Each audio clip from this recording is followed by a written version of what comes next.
pills, my rings and things.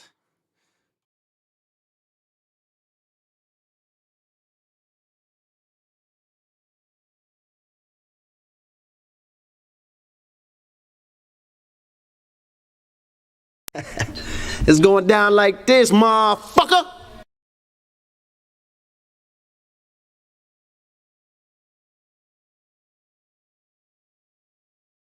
For what he has, he says that the only way that we can solve our problem is to unite.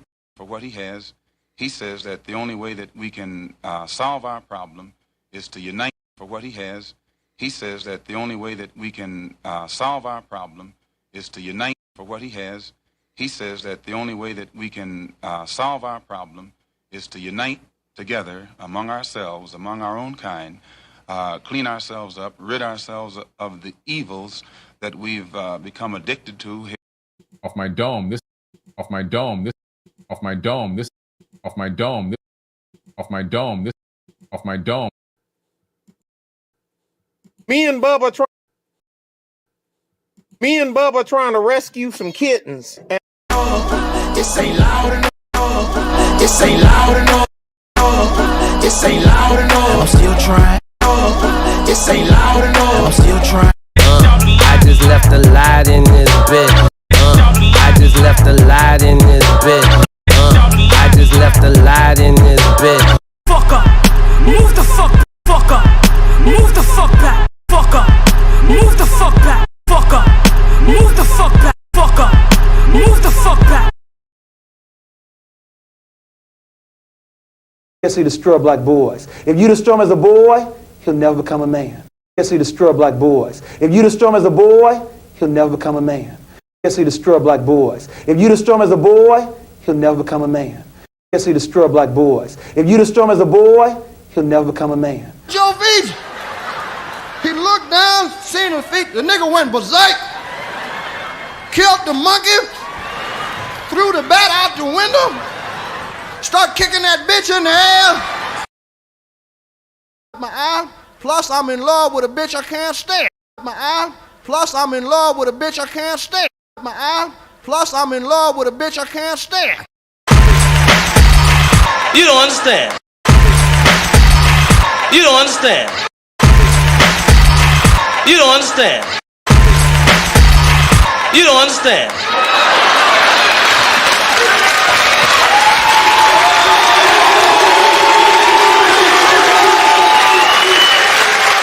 I ain't scared of you motherfuckers. It's cool enough just being cool, like I am. It's cool enough just being cool, like I am. It's cool enough just being cool, like I am. Group of you together, you never can tell who's who. Group of you together, you never can tell who's who. Group of you together, you never can tell who's who. I've seen a lot of black guys, Nipsey, but you're overdoing it. I've seen a lot of black guys, Nipsey, but you're overdoing it. I mean, TikTok. I mean, TikTok. I mean, TikTok. I mean, TikTok. I mean, TikTok. I mean, TikTok. You're a philosopher? Yes. You're a philosopher? Yes. You're a philosopher? Yes. You're a philosopher? Yes. You're a philosopher? Yes. I think very deep. I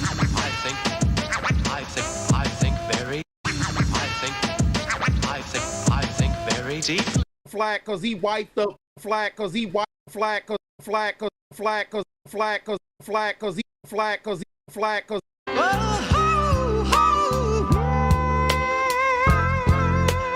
Hey, dance with me. Hey, dance with me. Oh yeah.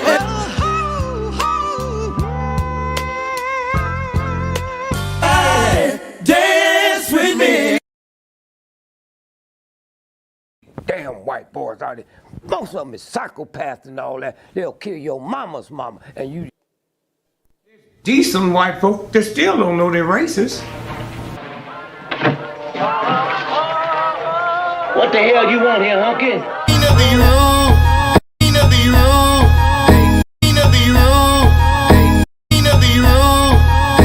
I don't mean to be out of line.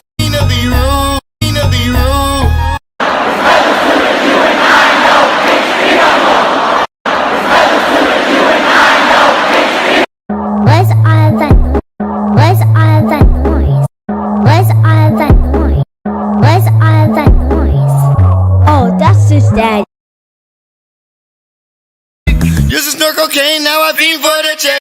Used to snort cocaine, now I fiend for the. Your lines are still open.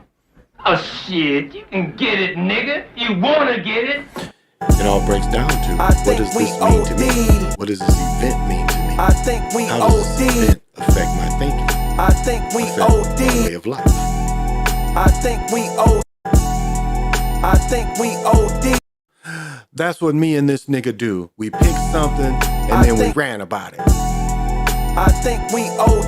My word, can't be my equal, don't know what you heard.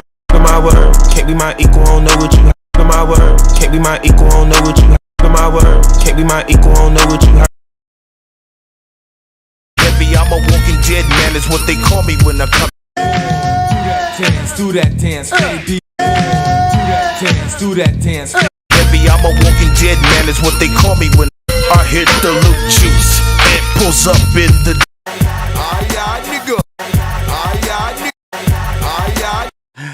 I just be shopping and shit.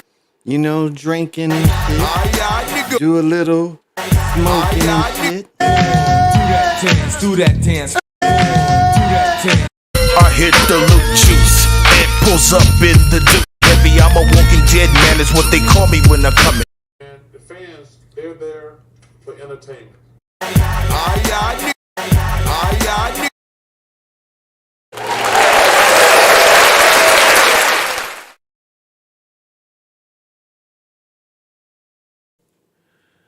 To the east, to the north,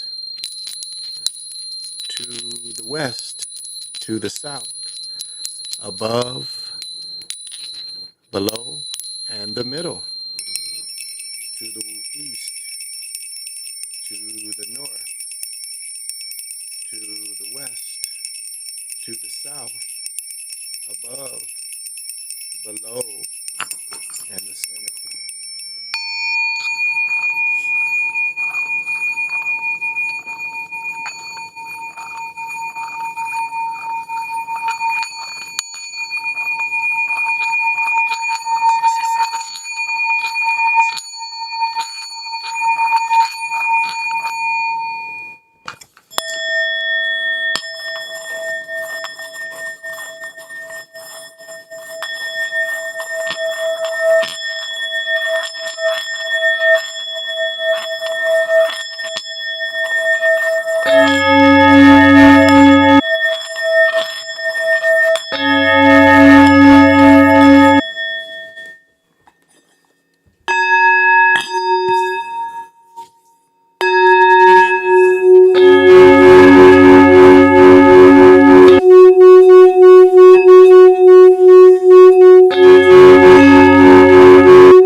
Greetings.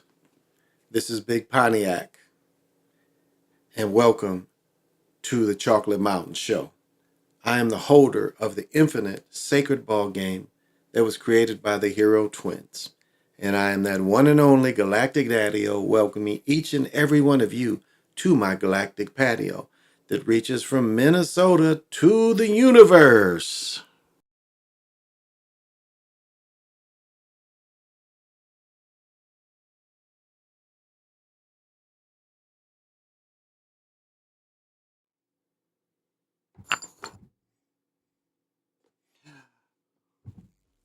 Ask you something? I said, can I ask you something? Ain't I'm clean? Ain't I clean? I guess that is my motherfucking cue to come on and fuck with y'all. Y'all just saw me empty this motherfucker. This motherfucker had, I bought 7 grams, so this motherfucker had 3 grams in it. And you see it's gone. But that's all right. Tonight I am drinking. I'm drunk, but I wasn't driving. Keep that in mind. And tonight, oh no. Oh, I just got it. Where there's a will, there's a motherfucking way. Woo! Woo! I thought I was on a roller coaster. And tonight, you know how we do. I am definitely drinking, but I wasn't driving. And we have Elliot Ness, Great Lakes Elliot Ness, the best beer of all time. We are highlighting that. And again, I have something that you do not have that you probably want. You probably want this Coors barrel glass with a big ass piece of dark chocolate in the bottom. And so as I look and hold this Elliot Ness, Great Lakes, I say, pop them if you got them.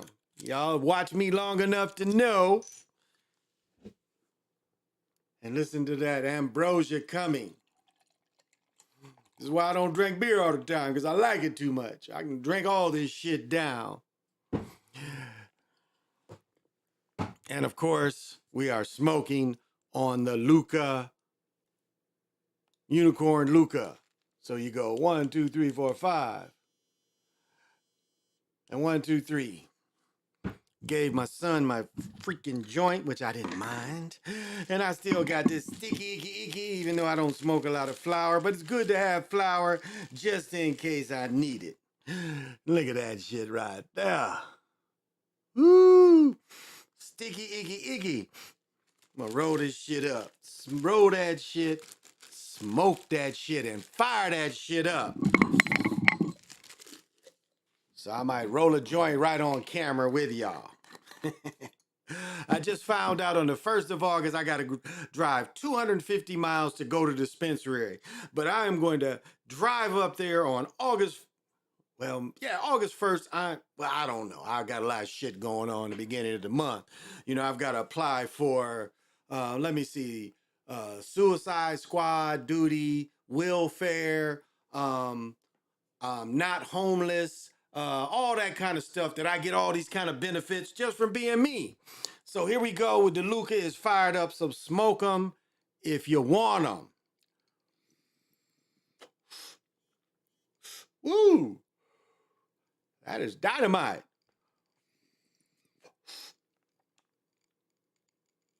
That's enough dynamite.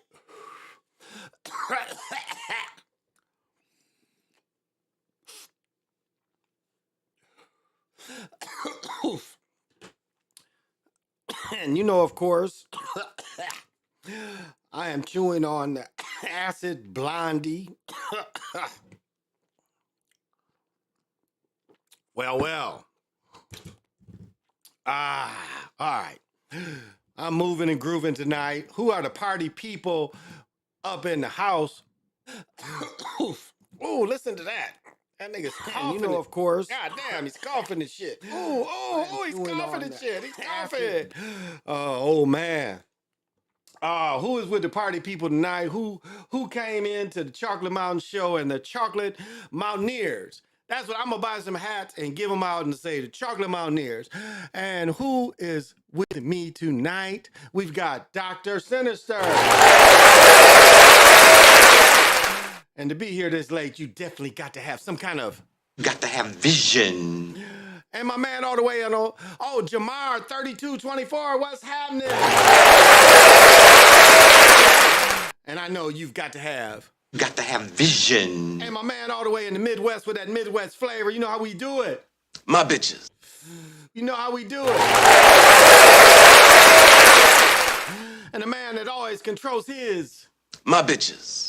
You saying you can't control your bitches? What? And to be here, he's Got to definitely have got vision. to have. He's got to have vision. B. Brown, what's happening? And to be here, you definitely got to have vision. Jeffrey Lane. And Jeffrey Lane sends me shit all the time, so I know he got to have vision. I came from the doctor's office today and smoked some. I don't blame you. Say Hollywood is over. They going on strike. I take a gummy and go play pickleball. I played pickleball in the afternoon. And I got an hour and 40 minutes of exercise today. It all just switched back. Let's see if I can get the old stuff in here. Let's see. But I got 100. I burned 1,600 calories, 1,800 actual calories. Let's see. All right. On to bullshit. But I got my heart rate up today up to, 159 beats, which, is about average. But yeah, and it was like 5 miles worth of exercise and shit. So yeah, so I stood up for a total of 11 hours and I climbed a total of 9 hours of stairs. And it's interesting, I was getting a bad vibe from going in the afternoon, and it raised its head. I'm getting better, and Muggs is like seeing me get better, so it was good. It was good playing. I played 7 or 8 games today. I couldn't get up. I tried to get up. I couldn't get up early, but still got my exercise in. And so, Adolph Spencer, what's happening? And whatever brought you here tonight, you definitely got to have vision. Ooh, El Dragon, Amaru Khan. And to be here tonight, you definitely got to have vision. I really don't have shit to talk about tonight other than talking shit. Is that how we do it? I don't have shit to talk about other than talking shit. I didn't mean to do all that. Oh, okay. The Great White North has been fairly quiet today. They promised us rain. There ain't no rain. What is the deal? They say we gonna get rain. We don't get rain. Damn. And if y'all gonna have a party for Crawford and Spence, I might go live and do a blow-by-blow commentary, but I'm definitely gonna be up on that. Maybe it was here that I can start talking shit about the world. I don't know. The world it's like a jungle. Sometimes it makes me wonder. Okay, so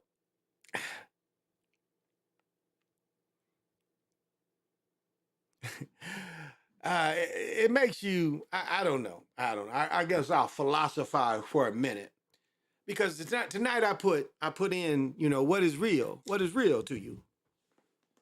Now, as I've said many nights, and a lot of people don't even want to tackle this, is because, as I've said before, the only thing that is real right now between us, the ones that are watching, and me, is this little room is the universe you see. That is what's real to you. The rest of what I live in ain't real. What is real to me on y'all is these names. And it almost like seeing the names, because you would think technology is where you could just pop in. Everybody could just pop in. Hey, this is me. Of course, that could get overbearing. But it's almost like the old internet, you know, where people loved having email. Hey, I got about 10 emails today. Hey, I'm important. I got a bunch of emails. Remember, niggas would be like, well, you know, I had 20 emails. Like, nigga, getting the emails important. That's how niggas used to be they rapping shit. Well, you know, I had so many emails. Was that really real, though? I mean, remember how the old Mackin was on this stuff? You know, before Craigslist. Remember the old Mackin, the old kind of way to dating sites? You just typing. You get a picture, you know, a vague picture and shit. But how real was that? Was it really you and your emotions connecting with people, or was it the mind connecting you with people? See, I'm the only one that really calls his name. That's why it doesn't fuck with me. I mean, it does little things, but I'm the Rumpelstiltskin. I know the motherfucker's name. See, these things want to name themselves all over and over again. It's like I tell you, you know, being the Monkey King. You know, the motherfuckers that locked me in that goddamn mountain, they disappeared. So when something new came, it was almost like I had a hand in creating the new civilization. Like you know, my imprisonment outlived these motherfuckers.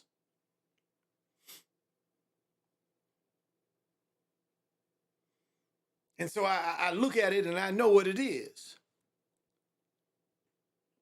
I mean, you think that the Catholic Church, the Vatican, and all that shit they ain't got all this stuff hooked together? You don't think they got all these things they've captured through the centuries that got these powers? What was it called? Warehouse 51? You don't even think they're using all this type of things? They want to call it technology and it is just a magic? What is the opera? What does the opera tell you? This shit is written by a wizard. What's popular? You know, they get a wizard this day, Harry Potter and shit. Make you want to be wizards and shit. Instead of somebody that works with the source. They want you to be spooked out by fucking magic and tell you it's technology. Now, machines need room. That's why I was trying to think of it was called Miss Davis. Miss Davis refused to call it mother. Everybody else in the world called it mother. Miss Davis called it the machine. She refused to call it mother because it's, again, Rumpelstiltskin. If you know the God's name, it's got to bring you in.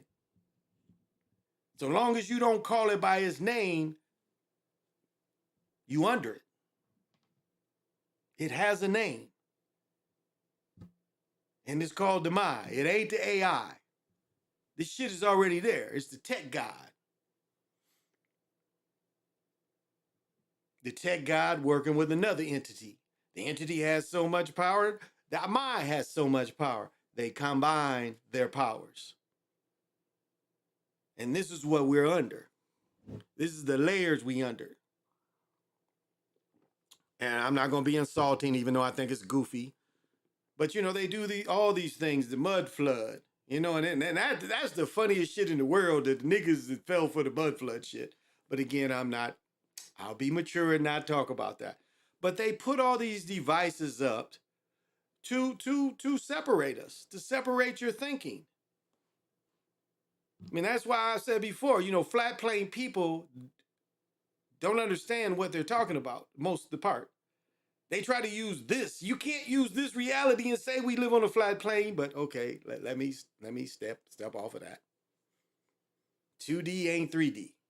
You can't say we live in 2D, but everything else is 3D. But again, illusion. Illusion. A mirror is illusion. That's why, you know, with Dana talking about, you know, now we had the mirrorless cameras. Because they rely on the illusion with the mirrors. That's why there's a brand new, what I said, I was going to buy a camera a couple years ago. It had a mirror in it. It was one of them Canons, whatever, EO or whatever. Why do you think that they would keep that technology, and this is only 2 years ago, why would they keep that technology in a modern camera? Why do you think they would keep that? When you know it's animated, excuse me, when you know it's inadequate or it's old technology, but why would they still put that in a camera? They know they're not going to make a lot of money of it because it's cameras that cost the same that have the new technology in it. So do you see how this thing is? This thing still has to say, well, hey, I'm still around. It's still, you can use this. And that goes into what is really real. I mean, what is, I just looked up some shit. It's a sickness. What is the sickness where you got to know what celebrities are doing all the time? I just looked up a sickness. What is that sickness called? Where celebrities, you want to know what celebrities and famous people are doing all the time. You want to be up on what they're doing. I know my mother's guilty. My mother get all the magazines. The magazines have disappeared, but she's some kind of way. But her whole group of them, all of them, you go over their houses, they still got these magazines, which is technically celebrity worship. Celebrity worship. Why do you care? And why is it like this is the biggest reality breakdown. When you see Europeans and they rich, they ain't sitting there like these niggas are with $1 million on a plane. I mean, why is it just with niggas? Like when Jay-Z bought a $200 million house in California, why do they tell you about that? When these Europeans buy houses, they rarely mention it. Unless it's the life of the rich and famous. But with niggas, it's all you gotta. And like, this is how sick it is. When you would see the dudes with King Von around him and King Von would buy him chains and the little bitty diamond chains, whatever, they're holding this. And it's like, this means the most to them because you got a little bitty chain. Like people would take pictures with their chains and shit, like, hey, shit don't mean shit.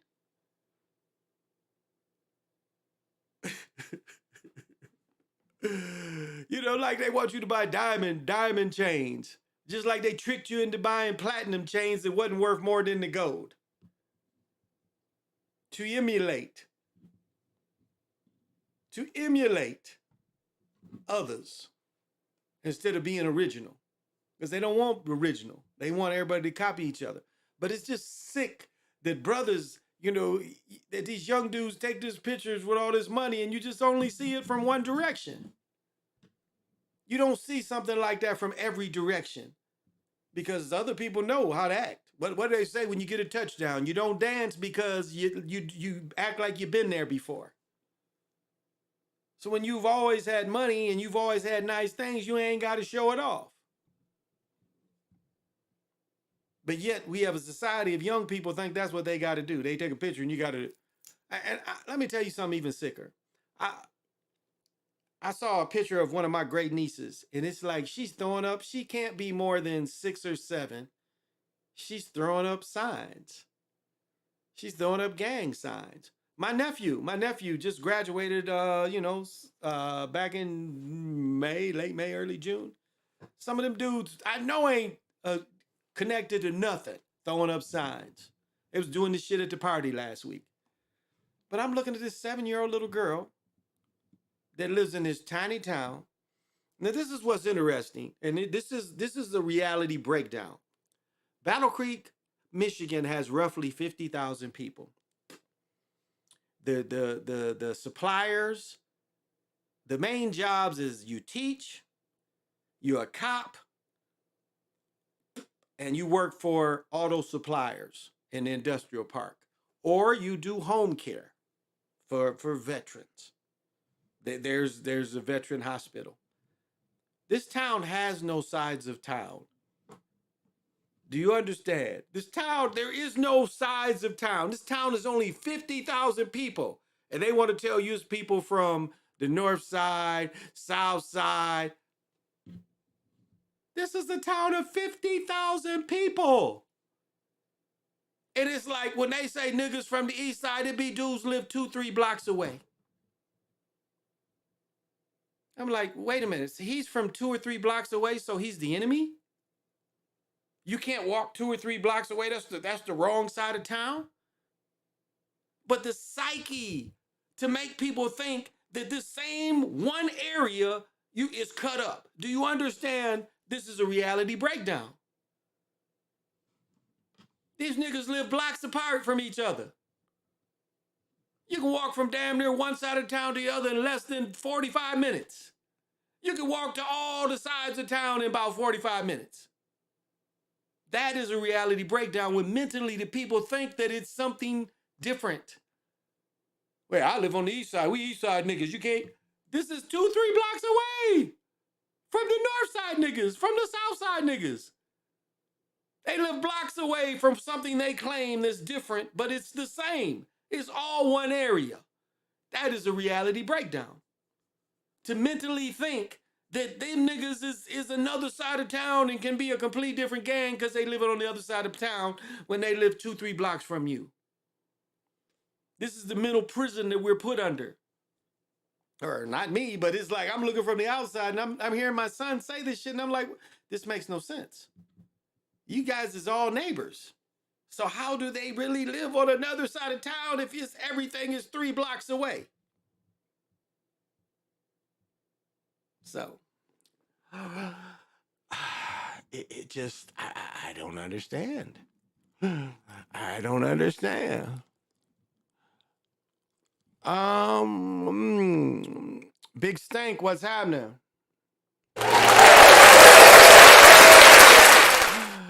And to be up this late, you definitely got to have vision. Researcher 2022, what's happening?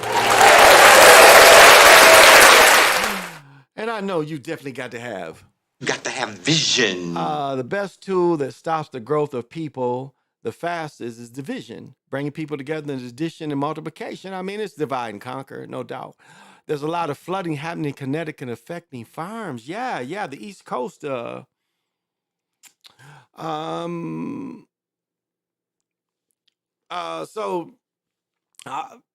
West Coast the East Coast is getting a lot of unfortunateness of flooding. So the mud flood didn't happen. Well, I'll say what's presented.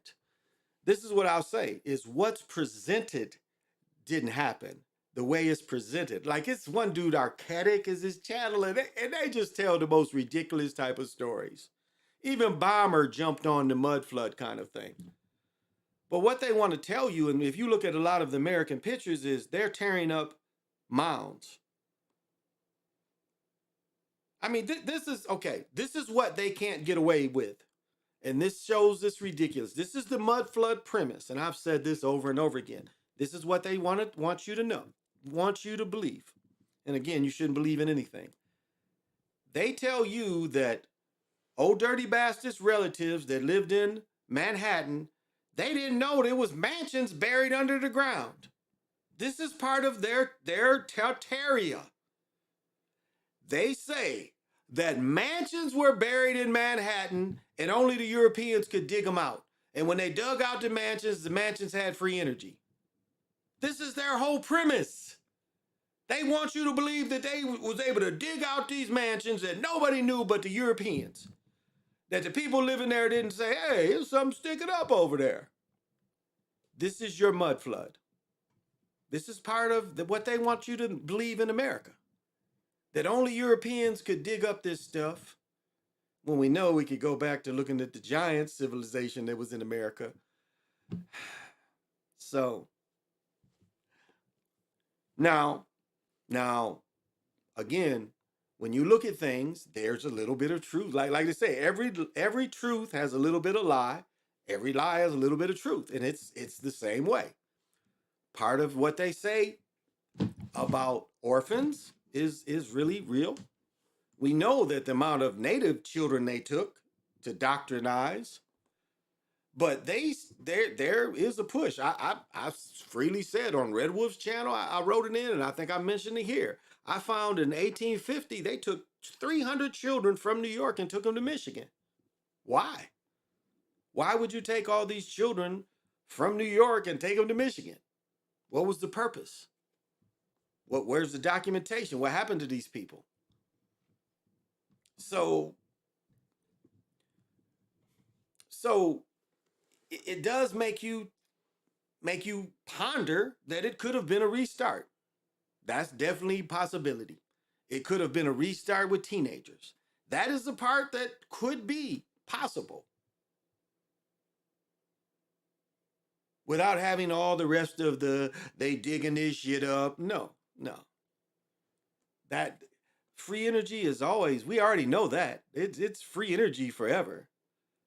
I mean, the Olmec, I mean, you think the Olmec created the thing of the temple of the sun and the moon. They went and found bedrock and they find Olmec mass down there. So the Olmec invented all that. And they find that where it's mica, it looks like a computer chip. They find mica that only turns into mica under the hottest pressure. And the temple of the sun and the moon that was built by the Omen. So again, the technology has been there.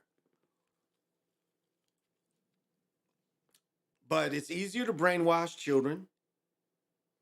So was it a reset where they just reset with teenagers? I mean, that's very possible. I'm not going to say that couldn't have happened at some period.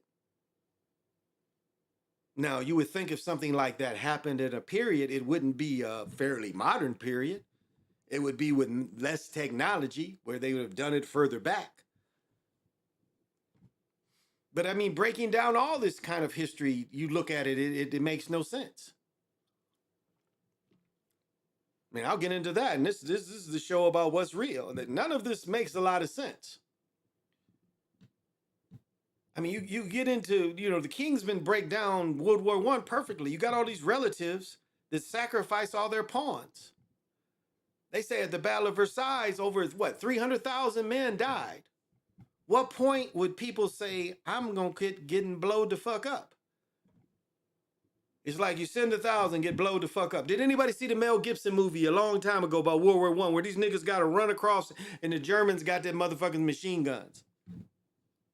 And everybody knows who runs across the field, they gonna get shot the fuck up. Yet these niggas still run across the field in an expectation they might make it. That makes no sense. How come it is the Archduke Ferdinand assassination parallels Lincoln, parallels Kennedy? How is that possible? Like, how is there any parallels of any of this stuff? But it just seems like they tell the same story over and over again.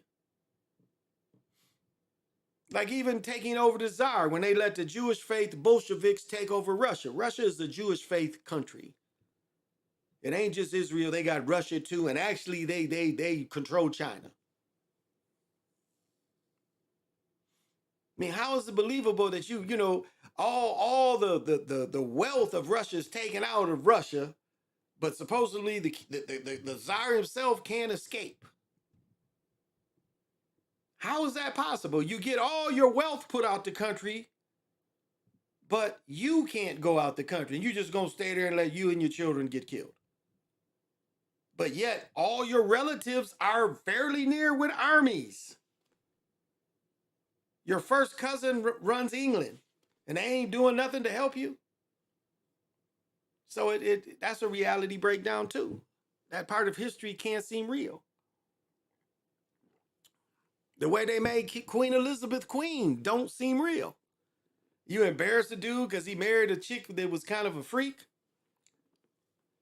And remember, them was Germans. They make you think these people is the bluest of the English, and the Windsors are German people. This just King George or whatever the fuck his name is with the big ass nose, got that ugly ass wife. He's a German. He's not even English. And for those of you that are researchers, look up the royal Nazi. Just look up the royal Nazi. You see one of their cousins, they didn't want to give up some land. One of their cousins, they stayed in Germany. And Hitler brought him in. He was no threat. Never bothered, survived a war, but was in the Nazi party, never persecuted. But to make you think a man gonna give up his kingdom because he fucking with a chick. Really? So this woman can be king. Is that real? Doesn't appear so. So, so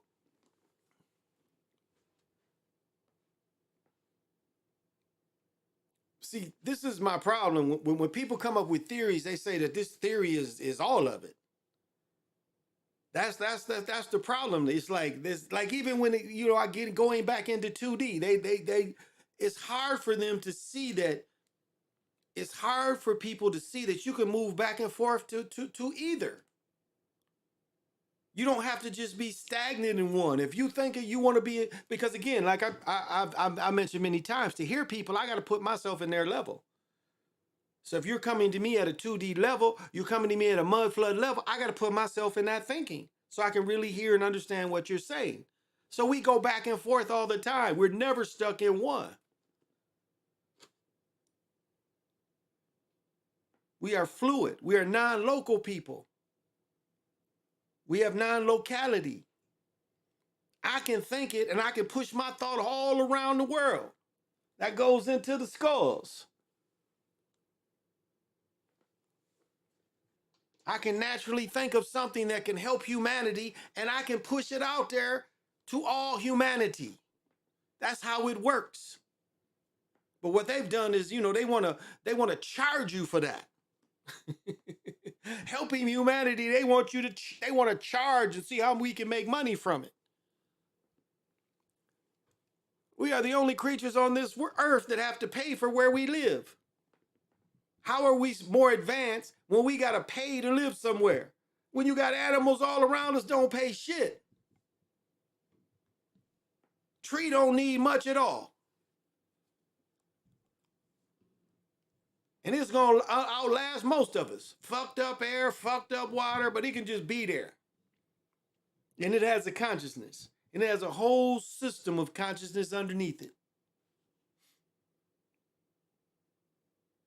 But yet, we have to pay where we live. How are we more advanced than the animals?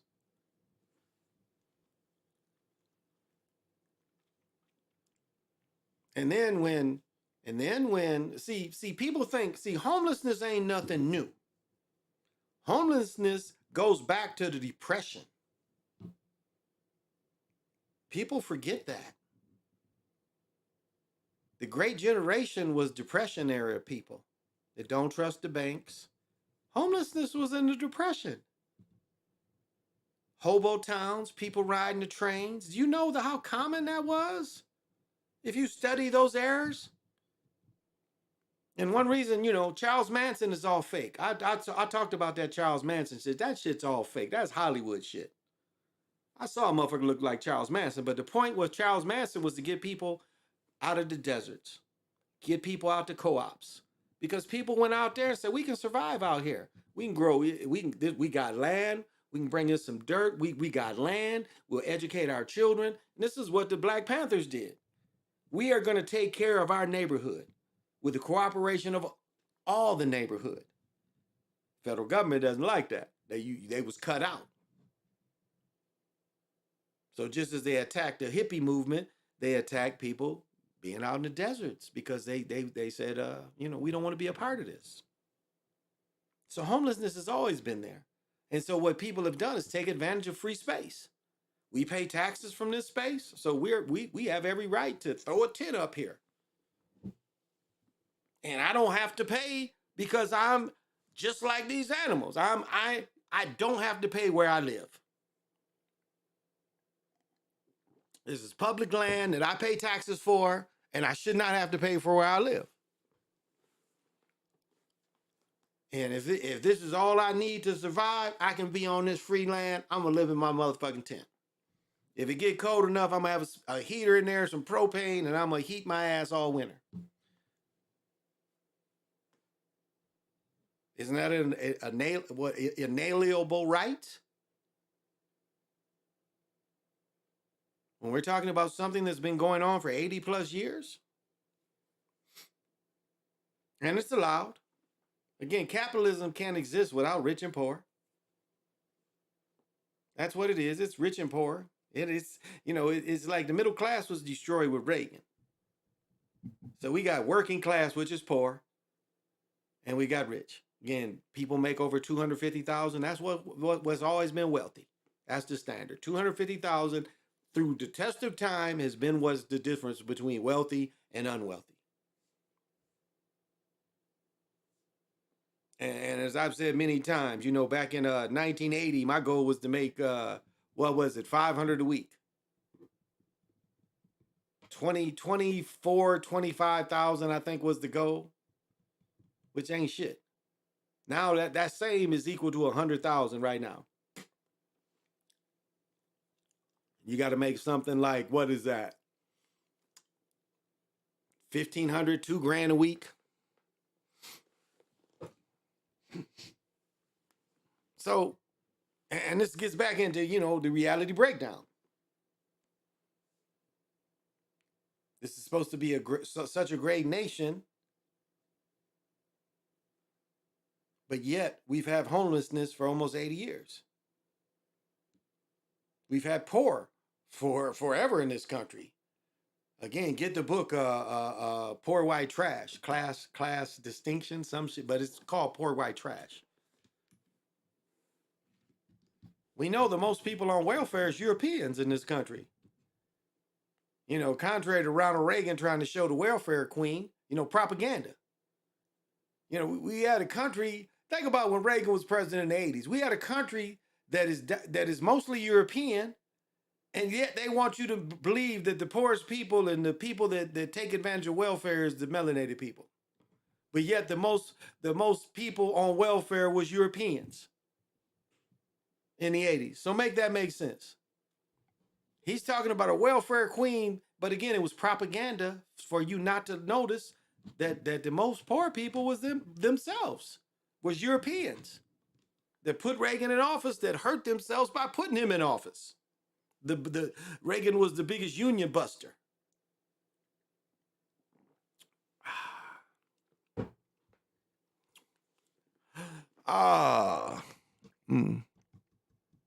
Yeah, look at Queen. Yeah, you can see that. Yeah, you can see Queen Elizabeth doing the Nazi salute. That might still be up. I might still be able to find that. Let's see. Because it's Queen Elizabeth and Queen Margaret. They're on camera.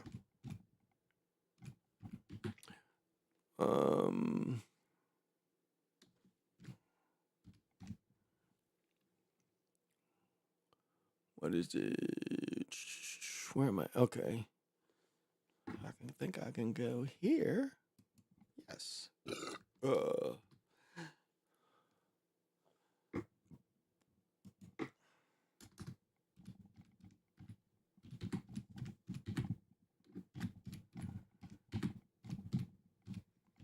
I know they had taken that picture down for a while. Oh, yeah. Here we go. Here we go.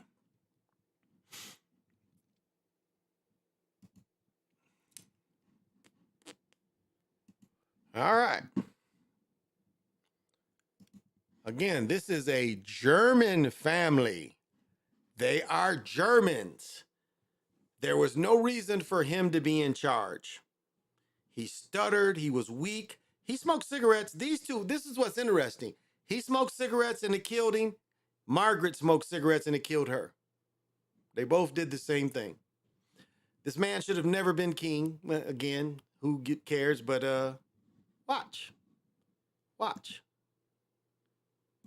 Right there. Her and Margaret. Look at that. The Queen Mother. All of them. Nazi saluting. See? And if I showed you, and if I've showed everybody before, we know that from 1900 till 1937, 38, in America, when you said the Pledge of Allegiance, you Nazi saluted. Hell, and that doesn't come from the Nazis. That comes from the Romans. Hail Caesar. That's really what you're doing. You're hailing Caesar. That's where this comes from. Hail Caesar. I mean, now they look at Nazis, but it came from Hail Caesar. There's a picture you see of Caesar doing this very thing. Hail Caesar. Or maybe it's Augustus. I'm not quite sure. My Augustus book is downstairs. But that's what we did when we were in American schools. We had every day, we had to hail Caesar to the flag. So they're not who they say they are. And that's, all this goes into reality breakdown. We have people pretending they're for the country, but yet they're not for the country. They're not from the country. Look at fucking Hitler. Hitler was from Austria, but yet he's this great German speaker, but yet he's from a different country. Now, how is that so? Mussolini was from Rome. He was Italian. Hitler wasn't even really German. Not only that he wasn't German, he was Jewish faith. So these are the breakdowns. If you study the people, how is this person such a great hater of who he was? See, these are all the reality breakdowns. They just don't make sense. Why does the salute mean, though? It's something to do with power. I saw 50 do it with Gene Unity. But yeah, it's Hail Caesar. That's what this means. This means Hail Caesar. That's what it comes from. It comes from Hail Caesar. And the Nazis who stole the swastika, they stole that to say, hey, leader. Because Fuhrer means leader. So it's, hey, leader. We're hailing to the leader. That's what the Germans used that. But if you look at it again here, now the legions did this. Remember, that's how the Romans did it. Legion, Caesar. Legion, Caesar. That's how you see the Romans do it. Legion, Caesar. That's where it comes from. I like that. I forgot about that part, but that's what the Romans would do. Legion, throw it up. But that's where it comes from. And so you see them do it, that's who they imitate. This is Hail Caesar. Man, I was reading something. It's like it was just saying, and I know my man from Ancestral Production, he can appreciate this. It was showing, God, it was just something. I'm just, we're all addicted to these motherfuckers, and I read, and I'm just a reader and shit, and I'm reading this shit, and what it was breaking down was, and I should have saved it, but what it was saying was the amount of time and the amount of years all these great Greek dudes, Aristotle, Plato, Pythagoras. I mean, it was like all these Greeks that spent not just days in Kemet, but these niggas spent years. Like they brought these Greeks down and let them stay in these initiations for years. Then they come off with this stuff like they invent this stuff. But they were in Kemet for years. So it was interesting. I should have saved it. I don't remember where I got that from, but I was like reading these names and I was like, damn. All this training, and yet they come off like they invented all this shit. And that's what's interesting. It's like you can see the greatest copiers. You can see a civilization that was built on copying. It took a little bit of this, took a little bit of that, took a little bit of this. And another thing, when we talk about the Mai, we can see where the Mai came from. Like I've said this before. Now this may be, this is another reality breakdown. Venice was not made until after they came to America and saw what's Mexico City. Venice was made then. They saw the technology of how to build on that water, and they took that back to Europe.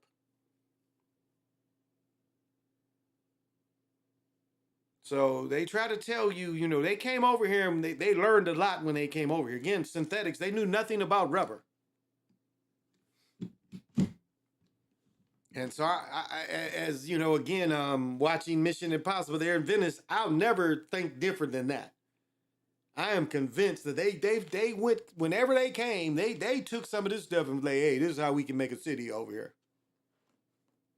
They try to make you think, and this is the other part I don't get about melanated people. Why do you want to go to Europe? Right now, Magic Johnson, we can look this shit up. Magic Johnson is doing a European tour.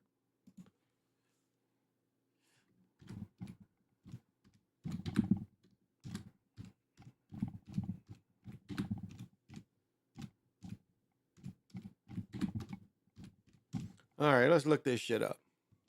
Here we go. Nope. Right here. I think this is no. Let's bring it in. Right here. This is this bullshit.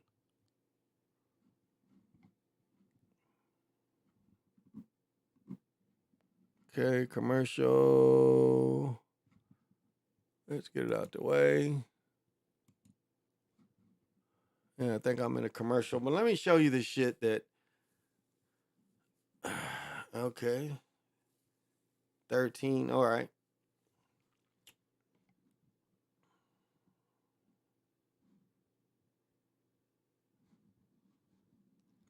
All right, commercial. Come on.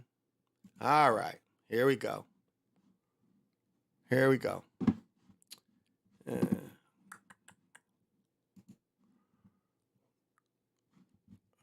think I can. Yes. All right. Here we go. Now, they got all these niggas, these rich niggas in Europe. What is in Europe for us as melanated people from America, American Indians? What is in Europe for us? See, this is all propaganda. And then he's wearing the African colors, but this is propaganda to make you think if you made it, you got to go to Europe.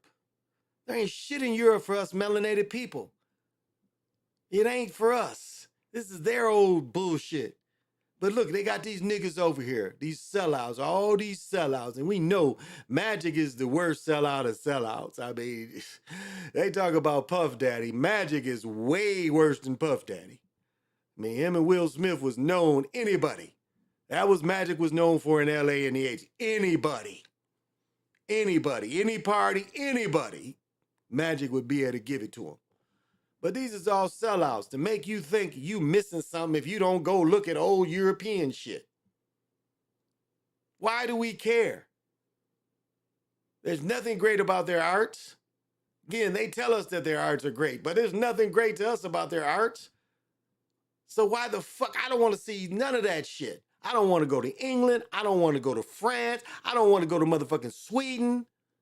None of that shit. I don't even want to go to fucking Africa. There's nothing there for me. I mean, culturally, what the fuck am I getting from these Europeans? But these rich niggas want you to think you need to go to see the European shit. And this is just sellout at the highest level. This is self-hatred at the highest level. This is self-hatred at the highest level. You hate yourself and your culture so much, you got to celebrate somebody else's. Let me say that again. You hate your culture so much that you got to go to another country and celebrate their culture. Yeah, that was pretty brilliant. That was pretty fucking brilliant. I must say, that was pretty brilliant. That was pretty brilliant.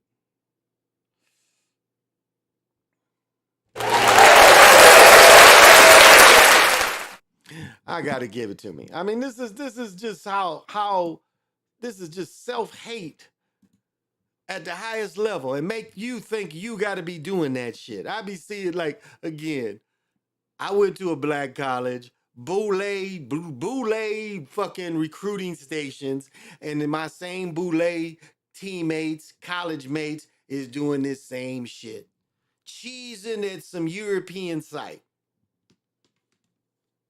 Cheesing at somebody else's culture. Well, you know, you got to go around the world and see everybody else's culture. Okay, maybe I'll go to fucking China and dunk on a couple motherfuckers. But goddamn if I want to go to fucking Europe. None of that shit. I don't want to see even the fucking pyramids. The only place I want to go is to South America to see where my energy is. Not where the European energy is. I want to see where my energy is. Fuck these Europeans. Didn't mean to do all that, but I'm just enthusiastic.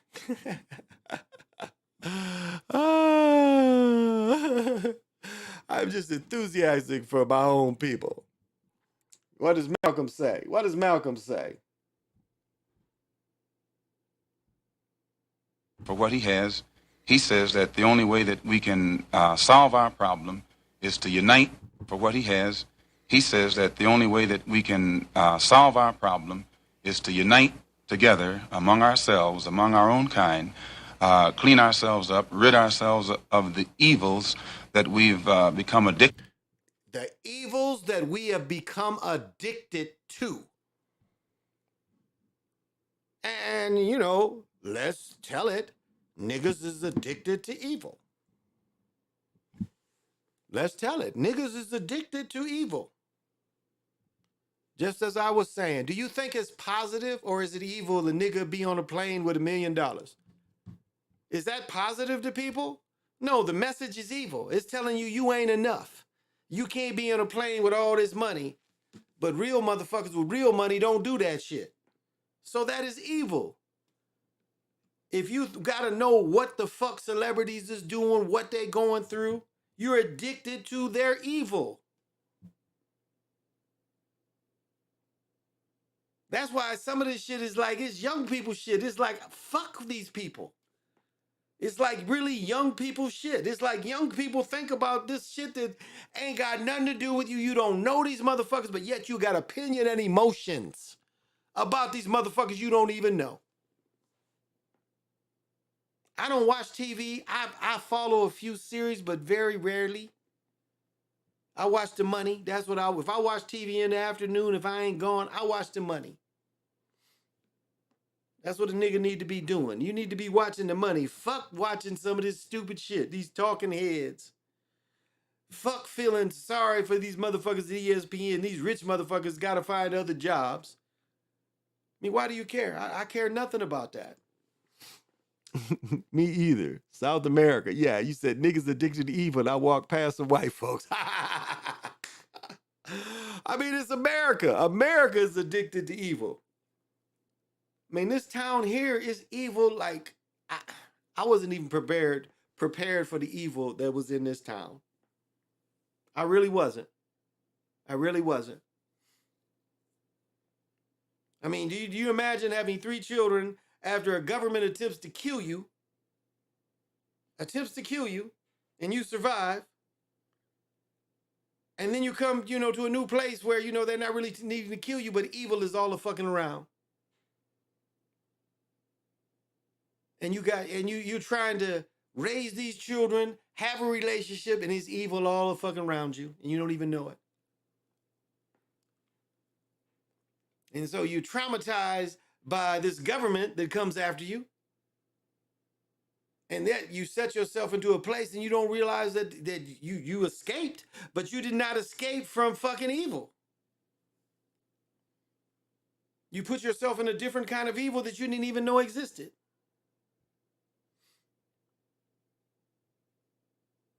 And wasn't quite prepared for.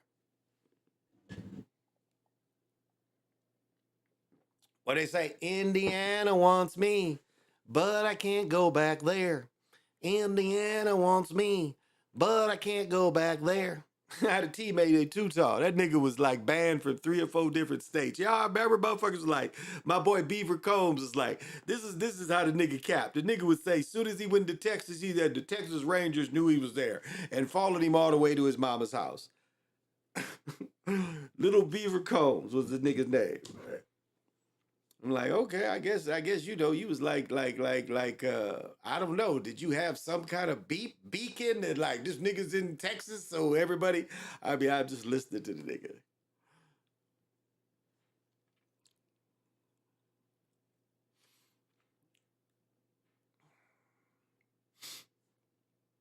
And it's fear, fear. That's how they rule. They rule with fear. And they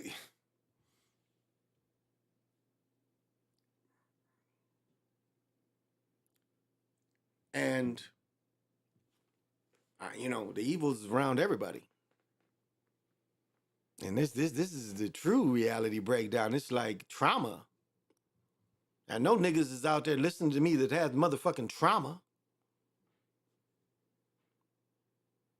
You know what the song say? I know the secrets that you keep when you go to sleep. That's probably not the right line, but it's the secrets from trauma.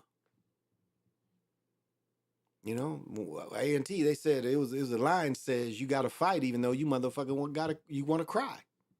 I thought that was perfect for football. But trauma is real. And there are so many of us that live with motherfucking trauma. I mean, you know, I was in a shootout a number of years ago. You know, that's nothing that's just, you know, you're in this just regular life hustling and you shooting at niggas and niggas shooting at you. That's trauma. That's PTSD. Because that's not normal behavior. And you know, trauma is a lot of times trauma comes from wickedness. Now there's accidental trauma, no doubt, but really, I've discovered a lot of trauma comes from wickedness, and us not realizing there's wickedness around us. It's not good and evil. It's not that. It's wickedness. Because evil and good is the same thing. That's one thing. They want to make you think it's duality, but it's the same. It's the same. It's like happy and sad is the same. You don't want to be happy. What did nigga tell you? Don't worry, be happy. Because happy and sad is the same. Just like they try to tell you, you know, love and hate. Love is supreme. Joy is supreme. Bliss is supreme. They have no equals. They have no parallels. Opposite. These are separate. Love is separate. And that's why even, you know, you think of source energy is separate. It's separate. It's not part of an opposite, a twin. And that's again, you know, they copy everything. The hero twins. The hero twins is about the way we do in America. We work with our twin. The hero twin, you know, I saw my brother get his head cut off. I grabbed a pumpkin and put that on his head and we gonna kill these gods. That is the hero twins. Okay, you got your head cut off. There's a pumpkin. Nigga, I'm giving you this pumpkin head. We going to get these motherfuckers. That is the hero twins, not the Cain and Abel. We fight with our brothers. We don't fight against them. We fight with them. And you niggas out there is Cain and Abelin. You took the wrong twins. Because again, you know, left, right is the twin, left, right. You've took the wrong example of what the twins are. That's why, you know what, I get on sports so much because that shit's sacred to me. You know, when I play pickleball, it's the hero twin playing against himself. It's four of us. We have to work together. Despite us going against each other, we have to work together. Because if the ball is on my side and I'm like, fuck you, I ain't giving you the ball back, we can't play. So to keep play together, we have to exchange. And that's the perfect hero twins. We working together. Despite us having competition, we are still working together. But they want to give you the Cain and Abel. And niggas is living that shit. We see it, you know, in the 80s. We see it in Chicago. All these other towns where, you know, people, we getting it. Getting the wrong thing, the negative thing, over and over again. I mean, like a couple weeks ago, you know, I do a video on like niggas stealing cars. How come I find 3 or 4 other videos where niggas steal cars and his children in the car? Again, that's a reality breakdown.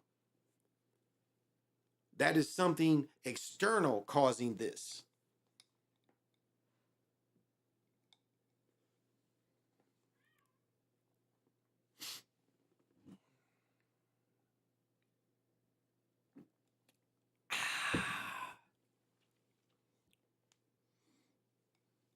It's like, like anybody out there know what it feels like to feel fucking good, to feel well, to have true wellness, despite all your traumas, despite all the failures, that you just feel good being you. See, that's the problem with Hollywood worship. athlete worship. It takes away from you feeling good about being you. I mean, I sit in this room and I am so turned on. This is everything that's me. I want to show this shit. I don't want to box myself in. I want you to see my motherfucking magic and what I'm working with. Because this shit turns me on. This shit turns me up. This is my power source. So I don't want to cut this off so you only see a little bit of me. I want you to see all this shit. This is my magic. I want this to be shown. I want my magic to be shown. I want this nigga over here to be shown. More people to know who the fuck he is and what he's giving you. Because they rather you worship a fucking European than worship that nigga that lived right there. They don't want you tapping into that. They don't want you tapping into this Jaguar energy, the transformation. They don't want you to tap into that. They want you to think about something that's outside of you and not American energy. And the hero twin being the motherfucking storm. They even got the gods dressing like the hero twins. You see this helmet, they copied this. Now the NFL wears fucking helmets. You know, all the helmets are over there. I got to put a helmet on the table. Where's the other little one? I don't know. Good question. I got two little ones. I don't know. I'm not going to be searching for shit. I just get fired up. And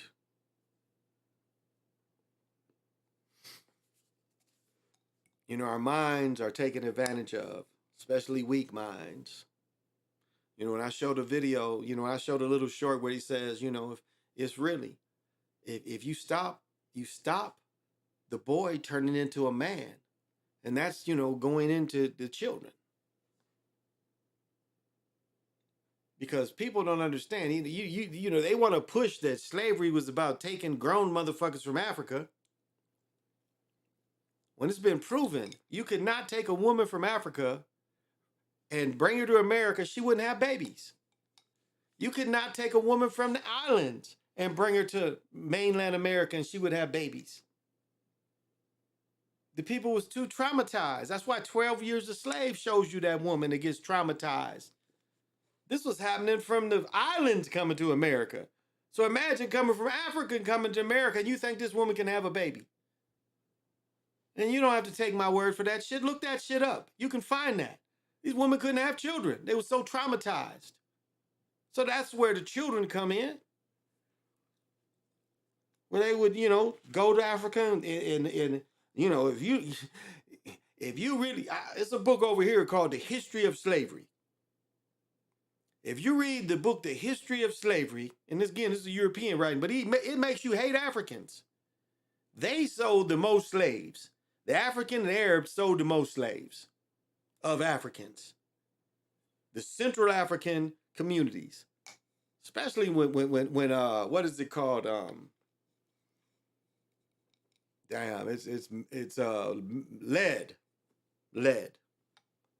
When lead came in and they started trading lead, remember they was trading fucking Indians was trading pearls, and Africa for hundreds of years they cock shells, those little shells, that was currency before the Europeans came.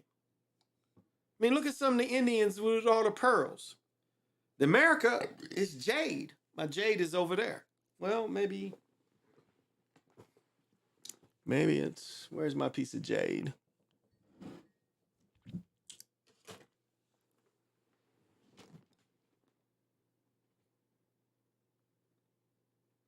I don't know where my jade wand is. It's got to be around here. Huh. But I got jade around here. It's over on the table there, but thought my wand was right here. I don't know what the fuck it is, but jade. Shit, when Montezuma II met with Cortez, he gave this nigga jade. Europeans want gold. You know, that's what made the Omen go to most of the world, was looking for jade. All the islands, up and down the Pacific coast, all in the Gulf Coast, all middle America, all up and down the coast of America. These niggas was looking for jade. The Omen was some of the greatest seafarer people ever. And you don't hear this. They want to tell you about the motherfucking Vikings and shit. When we know we went to Europe first, and it's the northern route. Kango Hellman is the hero twin. There you go.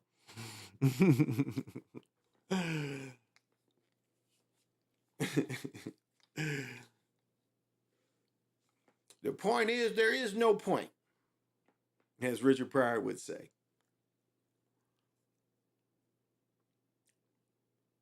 See, that, you know, I think Zach Hubbard's channel, or not his channel, but the radio station that he was on, used to have a part where even the dude was aging. He says the country does not want a nation of free thinkers. That's why it's so much propaganda. And, you know, everybody beloved Obama. You know, Obama approved propaganda. Propaganda was banned, and Obama approved it. And people don't realize how cold Obama was. I'm trying to think. General Clark's book. It's a couple books you could read. Obama snatched more niggas off the street than anybody. Obama was about it. They should do a video. Somebody should do a video on Obama being about it. Snatching niggas off these black sites. Obama was about it. He snatched more niggas than Bush 1 and 2 and Clinton combined. Obama went after everybody everywhere. He was about it. And, you know, he's trained by the 5 Heartbeats actor to be a real person. Obama didn't even have a character or a personality. He had to go with the dude from the 5 Heartbeats to have a personality. And so all you saw was a replay of the character from the 5 Heartbeats. You saw character, whoever the fuck he came from, Barry, and the 5 Heartbeats dude. That's what you got. Go watch the 5 Heartbeats and listen to that dude. That dude acts for years, and you listen to Obama. That is who sat with Obama today. Just like what they did with Michael Jordan. Larry still talk with accents. And Mama, his sisters, they all still talk with accent, but not Michael. Michael was at Northwestern University after his rookie year, teaching that nigga to get rid of that twang. Charles Barkley got rid of it too. That's why it surprised me. Avery Johnson and Karl Malone never got rid of it. Michael Jordan was at the number one. Look. Contrary to what you think, the way people talk is from the Midwest in America. That is the proper way to talk. American talk is the Midwest. So the way I goddamn talk, you should emulate me. PJ's from the Midwest. If you niggas ain't from the Midwest, y'all don't talk right. Now I know if Lorenzo listens, this nigga's in Mississippi, so you know they got heavy, strong accents. It's like American generals, they copy a brother, they say to John Henry, he was like, what did he say? He's like, I don't know what the fuck this nigga saying.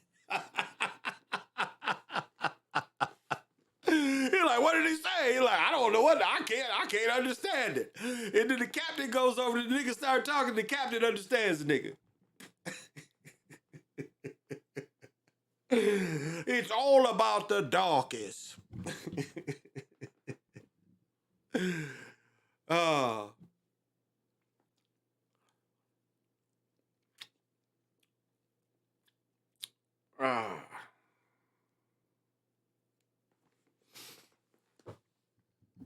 I am hyped up.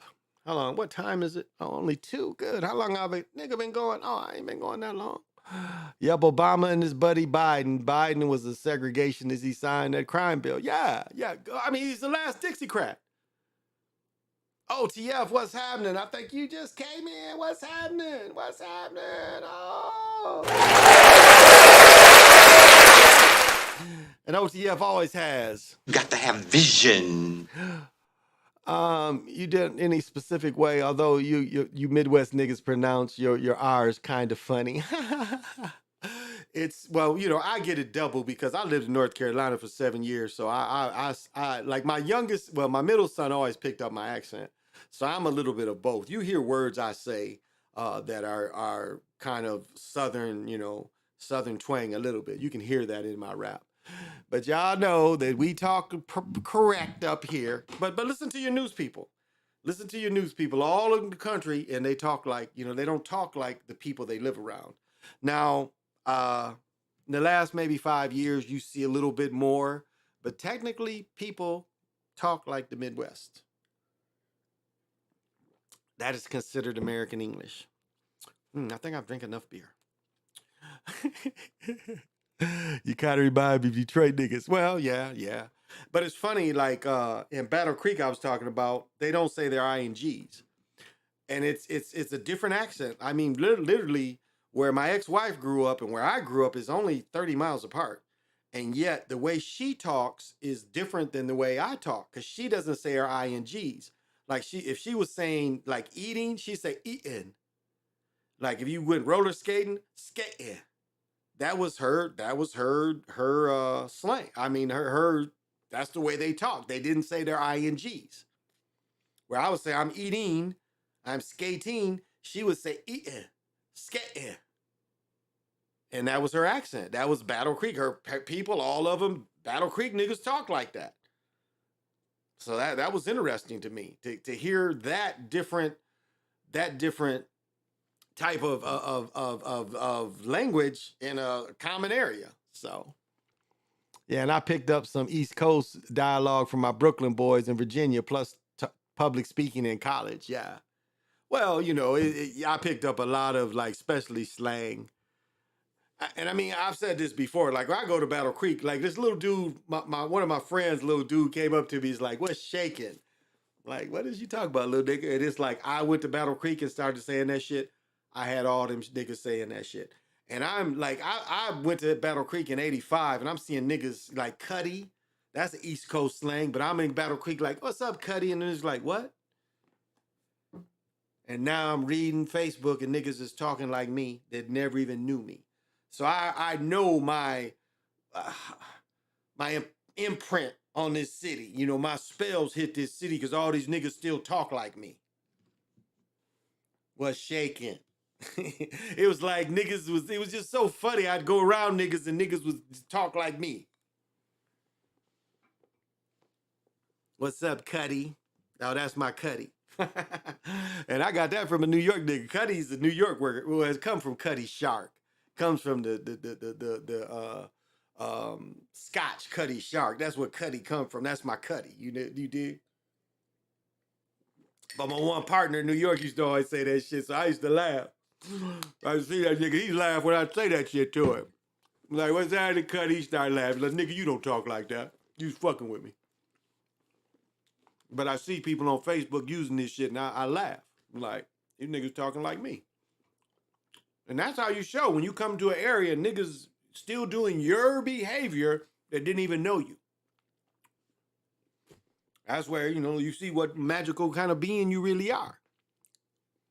People don't even know me, and yet my impact is still there. Yeah, my children are still there and shit. Well, one of them. Ooh, I love dark chocolate. I love bitter shit. Turtle Gang said he was in South America, and they gave him some real chocolate. He said it was too bitter. Not me. I don't know if y'all grew up like this. And the reason why I like dark chocolate. So Michigan has a store, and this Midwest shit. People, of course, know Kroger's. Jewel's has kind of died out, but it's Myers Thrifty Acres. It used to be, we used to just call it Thrifty Acres. But it's Myers Thrifty Acres. Midwest stores. And I would go to the store with, I think, my stepmother or my father, and always, when we go grocery shopping, when you went by the chips, it was busted open. It was always a thing of chips busted open so you could sample them. I'm telling you, it was like always, anytime you went to grocery stores where the chocolate chips was, it was always one busted open. And so, every time I went in there, it's like I would make sure we went down that aisle, and it was like, bitter. Chocolate chips that's put in cookies is bitter. And as I said before, How is milk chocolate not got heavy metals, but they say the dark chocolate got heavy metals? And milk chocolate come from dark chocolate. Make that make sense. That's another reality breakdown. It's an attack on dark chocolate. Because people aren't eating, people are saying, okay, if I want chocolate that's going to benefit me. And then the attack on chocolate saying, well, you know what? All the land that the chocolate trees is on is heavy metals in it. So when the nuts grow out and they come out, it's heavy metals in the chocolate. However, there's no heavy metals in milk chocolate. Does that make sense to anybody? There's a campaign to tell you there's heavy metals in chocolate, but yet there's no campaign that says, okay, milk chocolate comes from this same chocolate, so it has to be in the milk chocolate too. There's no campaigns of that, is it? Somebody please, if anybody has information saying that there's heavy metals in milk chocolate, let me know. Send that shit to me. Nigga, all the work I did today, talking about keep moving. Yeah. If I play pickleball today, I don't know if I'm gonna play pickleball tomorrow or not. I might go. I might go. I'm kind of feeling I should go. But we'll see. I like sleeping too. I don't get a lot of sleep. Oh, and I don't go Friday night. I'm not gonna be on tomorrow night because I don't do Friday nights. Ain't no movies and shit this week other than one. Yeah, OTF a little bit. It's just funny. I was such a storm. And I've always been like just a storm where I come. I'm kind of a storm. And so, if anybody made a movie, I would make a movie. And this is real. When I went to college, it was like I went back in time. These niggas was so, I don't know. It was like I was the coolest nigga in the universe and I was around a lot of lame ass niggas. That's what it seemed like. And these is niggas from, Virginia, North Carolina, South Carolina, Florida, DC, Philly niggas, New York niggas. And it seemed like these niggas lived in a time, like I don't know. It was like I was the coolest motherfucker there. And I'm looking at these niggas like, wow, these niggas is lames. Now, some of these lames had more money than me, but it was like they was still lames. It was like I was put into the land of lames, the land of country niggas. And it was like my shit was so far more advanced. Again, I go to school, like I've said before. My senior year, we went from disco, new wave, and the fucking cowboy. Disco, new wave, cowboy. Goddamn, new wave didn't hit North Carolina until I think my second year. And so I go to school dressed like a cowboy and shit. And I remember one of the players, one of the dudes who played the year before, that nigga had went for the Jets. That nigga comes back and he's all cowboyed out. He's up in New York. The niggas looking at me like, oh, I guess you did know what time it was.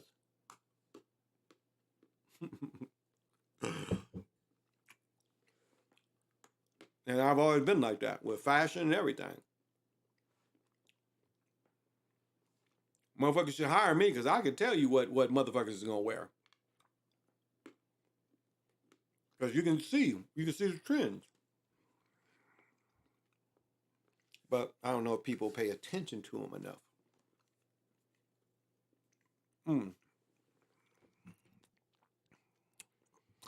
Johnny, what's happening?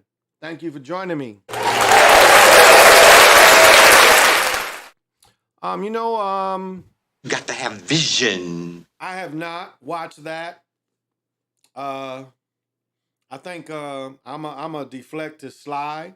Super Sly broke it down. So, if you want to break that down, go to Super Sly's channel. Super Sly, a heavily flawed individual, or is it Super Sly 75, his other channel? He did a breakdown of that, so I haven't watched it. I don't have any, there's nothing in me that wants to watch that. So, no, I haven't broken it down. Look.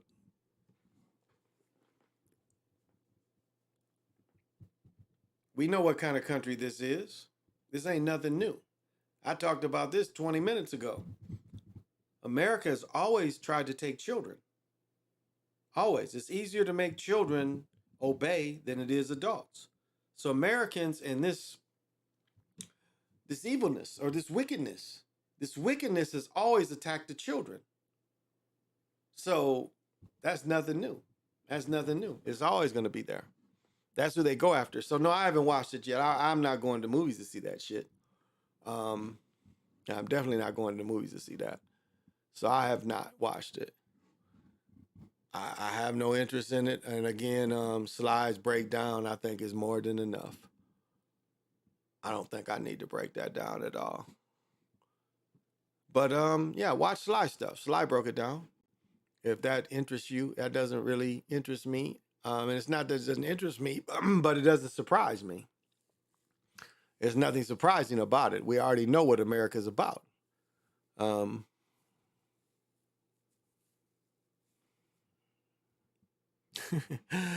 I'm going to show some bullshit from the Great White North. And our favorite couple, they're going to tell you about this shit. Is this long enough? Oh, this ain't very long. I got to go pee, but I'll let this play. Not a prescription or permission. Today, the FDA approved the first ever over-the-counter pill. David Schumann explains why and when you'll see it on store shelves. The family planning aisle at the pharmacy will have something new in it starting next year, a contraceptive you don't need a prescription for. The over-the-counter birth control pill is called Opill, and the Food and Drug Administration approved it Thursday. We are so excited for this monumental change in FDA regulation to allow for over-the-counter birth control. We've been working on this for a number of years, recognizing that we want our communities to have more access to contraceptives. Okay. Over-the-counter birth control pills. Do you think it's going to be age restriction on that? Who can buy them? Now anybody can buy them? So we were talking about pedophilia. This is perfect for that. You can start feeding, you know, you're abusing somebody, you can start feeding them the birth control pills so they won't get pregnant. And there's no trail that this person is on birth control. So who do you think this is for? But I'll let it go. I'll let it go. And some reproductive autonomy. Almost half the pregnancies in the U.S. are unintended, according to the FDA. So health professionals hope making birth control more available. Let me see. In my lifetime, I've got women pregnant. My first wife, I got her pregnant 4 times. She lost 2.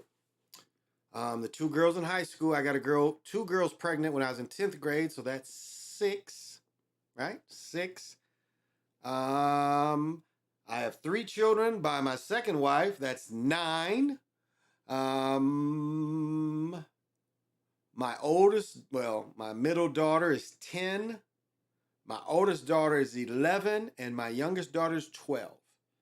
I got 12 women pregnant in my lifetime, which came with 8 children,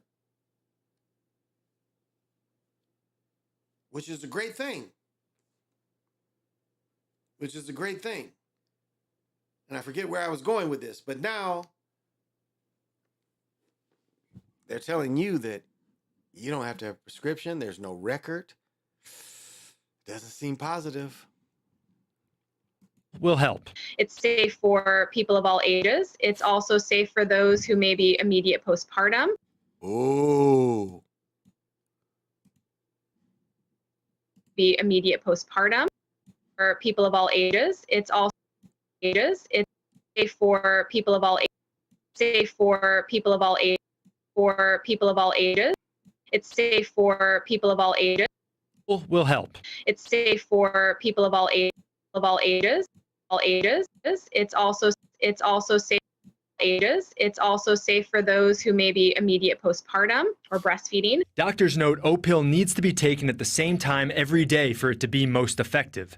When it is, they say it's a better contraceptive than condoms or other non-prescription methods. There are possible side effects, though, like irregular bleeding, headaches, dizziness, and nausea. And the price is... Okay, is this worth it? Irregular bleeding means it's going to throw off their periods, headaches, which could come from your period, and dizziness. What if you have high blood pressure? This dizziness, we know dizziness is kind of linked to high blood pressure. So is this a way of hiding that it could give you high blood pressure? Let's go. And the price is still up in the air. It might be that there's actually some cost associated with getting this pill over the counter where you may not have any cost associated with contraception if you're using your health insurance. The drug company says its mission is to make O-pill, quote, affordable and accessible. Why is this bitch wearing magnets? I didn't even catch that. What the fuck is this bitch wearing? Why is she wearing magnets?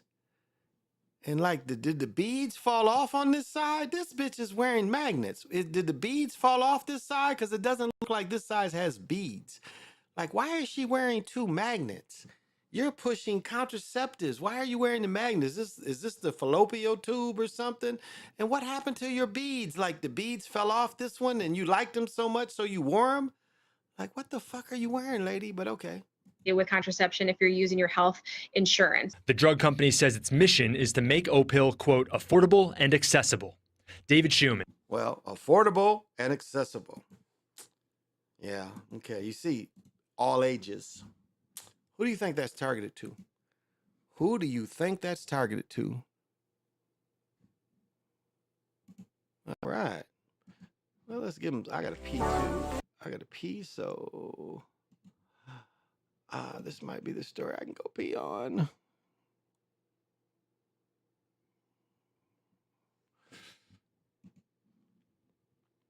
All right. I think I can. This is a feel-good story. I feel good showing you the story. Feel good. Deed is giving $7 million in grants to youth employment organizations across the state so that young people can have paid internships. WECCO's Marielle Mose shows us how some teens are already taking advantage of it. This investment is powerful, and we are so excited to be a part of it. Lieutenant Governor Peggy Flanagan met with dozens of St. Paul area students Thursday morning, all benefiting from Deed's Youth at Work Grants program. These young people are all pursuing different passions, starting down their career path through Right Track, one of the 47 youth employment organizations receiving state grant money. The grant money allows all these internships to be paid. They can learn more about particular, careers and areas and really give it a shot. Right now, they've placed 800 young people in paid internships with the hope to expand to 1,000 next year. And we spoke to two of those teenagers who are taking advantage of this program, and they have internships in the political world. It helped me realize what I was interested in and align those interests with jobs. Abshir Ali is going to be a senior at St. Paul Central High School this fall. He's already interned for a St. Paul City Council person and served as the chair of St. Paul's Youth Commission. Now he's interning with Mayor Melvin Carter's office. My first meeting, a lot of people, came up to me, said they're happy that I'm here, that they're happy that I'm sharing my voice, and I felt welcomed. And the program solidified his passion for politics. I see myself in law or government, potentially running for office. Go Nu Yang interned with the St. Paul City Council as well. This fall, she heads to Stanford University to pursue politics and public policy. But working at the city government has shown me that it's what happens here locally that matters the most. In St. Paul, Marielle Mose, WCCO News. Just enough time for me to piss. I don't know what the fuck they had to say, and I don't really give a fuck. But it's out there. So if you come here, you can get some grant money. I like debauchery.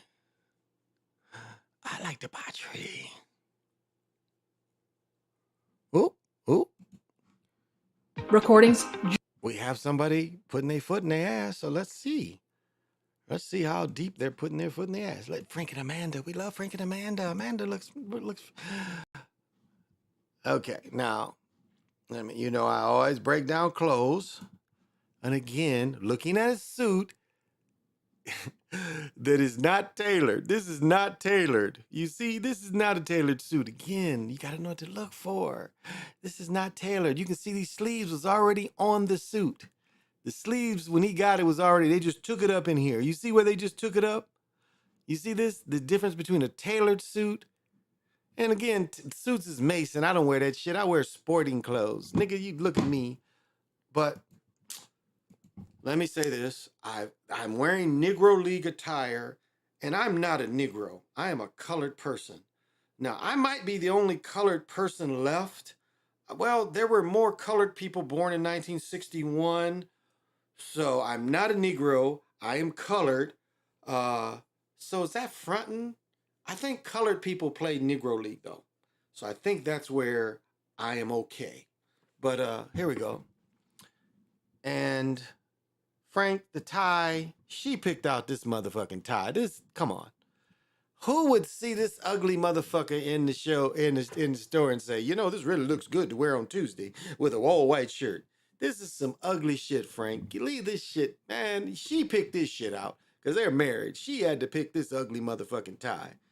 But okay, I'm sorry. I'm beside myself. But let's go. Firearms and Explosives is focused on getting illegal guns off the streets, especially those with machine gun conversion devices or switches. WCCO's Reg Chapman got a look at the deadly power these altered guns have and the plea from special agents to get people to... Wait a minute, what's wrong? What is wrong with switches? Like isn't switches when a girl's walking and she shakes her ass? Is there another kind of switches? Oh, you're talking about converting your semi-automatic handgun into automatic, like a Mauser? Okay, but okay, I'm sorry. I got thrown off. I thought they was talking about some ass moving back and forth. That's when the girl. Okay, I'm sorry. to stop using them. Prior to 2 weeks ago, there was a 40-round shot spotter near Lake and Park. This is what it sounds like. It's a sound many in the Twin Cities have become familiar with, a gun altered to fire automatically. Three small... Okay. Now, y'all must admit, our downtown is sweet. Look at this. Look at the Mississippi River right here. Our downtown is sweet. Look at the U.S. Bank. It's sweet. This ain't even showing the Twins playing where the Timberwolves play. Look how sweet our downtown is. Our downtown is sweet. Look at this. Okay, I'm sorry. I get hyped when I see downtown. To become familiar with, a gun altered to fire automatically. Three small pieces make up a machine gun conversion device known on the street as a switch. All right. Okay. So I remember, again, I was a cop I've been shooting guns forever. What I noticed shooting guns in the early 80s was, especially like a Uzi. A Uzi is a gun. You would see the gun, you would see the bull, like if you had it on full automatic, you would see it would be hard to control it. That's why when you shoot one thing you learn about Vietnam and they started doing with the ARs is they would do 2-round burst. Or with a handgun, it's called a double tap. Because you wanted to see where your rounds are going.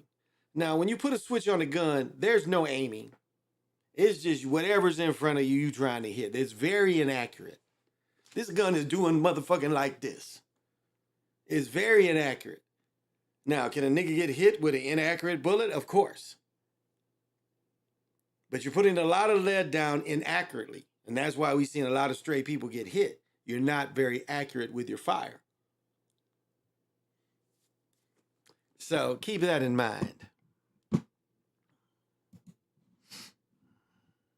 ATF Special Agent Pete Volovich is a firearms expert and finds it a Come on, shoot it again, Pete. I want to hear that rat-a-tat-tat. conversion device known on the street as a switch. ATF Special Agent Pete Volovich is a firearms expert and finds it a challenge to fire this altered weapon. I had to be on my knees with that thing.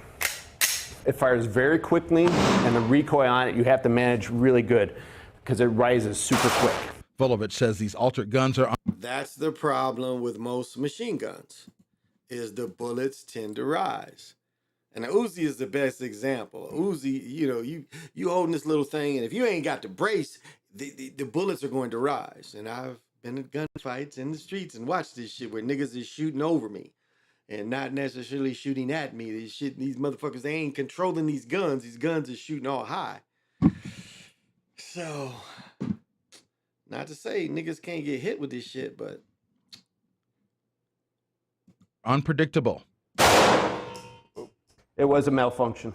and dangerous. They're not safe for the people on the street that are getting these firearms pointed at. who is this sloppy hamburger, double hamburger looking motherfucker? Look at how sloppy he is. Look at like, and you know this is not a tailor-made suit. He don't even know what tailor-made means. Who is this motherfucker? Like, why they got him talking? They're not safe for the people who are using the firearms. The ATF is actively working to disrupt the supply chain of conversion devices or switches. They believe there are fewer out there on the street than before. And in about mid-August, we had done an undercover operation. Okay. I've talked about this before. After the George Floyd stuff, look, even selling drugs, there's a cooperation between law enforcement, local government, and who's ever doing the corruption. These switches came in here with cooperation from the government after George Floyd. After George Floyd, switches started showing up. Now, you think niggas is just smart enough? Well, you know we need these. No. This is military intelligence bringing this shit in. And now they say it's a problem. But they brought it in because they was pissed about the George Floyd. So they're still pissed. And now they're crying about it. But this is not no nigga that just a nigga said, well, you know, we can mass produce these and give them to everybody. Because what they did is they was like, again, for 2 years, these niggas didn't police parts of town. They gave it to these dealers. They's like, you okay? You niggas think you don't need us? Let it go. We're going to protect all these European places. We let you niggas go. And that's kind of what they did. And this shit, all of a sudden, everybody got them. And arrested somebody that we thought was probably one of the more prolific suppliers. So activations at ShotSpotter of automatic gunfire in Minneapolis dropped to very small. There is only 0.2 seconds between shots fired from an altered weapon. If you want to put that in the military terms, your average infantry squad in the Army or the Marine Corps does not carry a weapon that fires that quick. That's why local, state, and federal law enforcement agencies are working together to get them out of the hands of people who would use them. Anything we can do to break that shooting cycle, we will do. They say today's victim could be tomorrow's shooter. Law enforcement wants to help those stuck in the middle of the shooting cycle. Which is why we're making the appeal. If you... It's propaganda. This is a story of propaganda. It's propaganda. Propaganda. Propaganda. Something you guys created. Oh. Let's see. Let's see. It's new. Okay. Let's see what they're doing for the Great White North. God damn. God damn. They be fucking people up. Damn. Tell us about it. Come on. Tell us about it, nice people.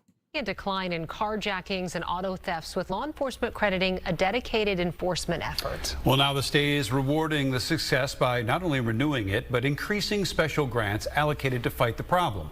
Fox 9's Courtney Godfrey joining us now. And Courtney, the program Ramsey County has developed involves, as I understand it, various stakeholders.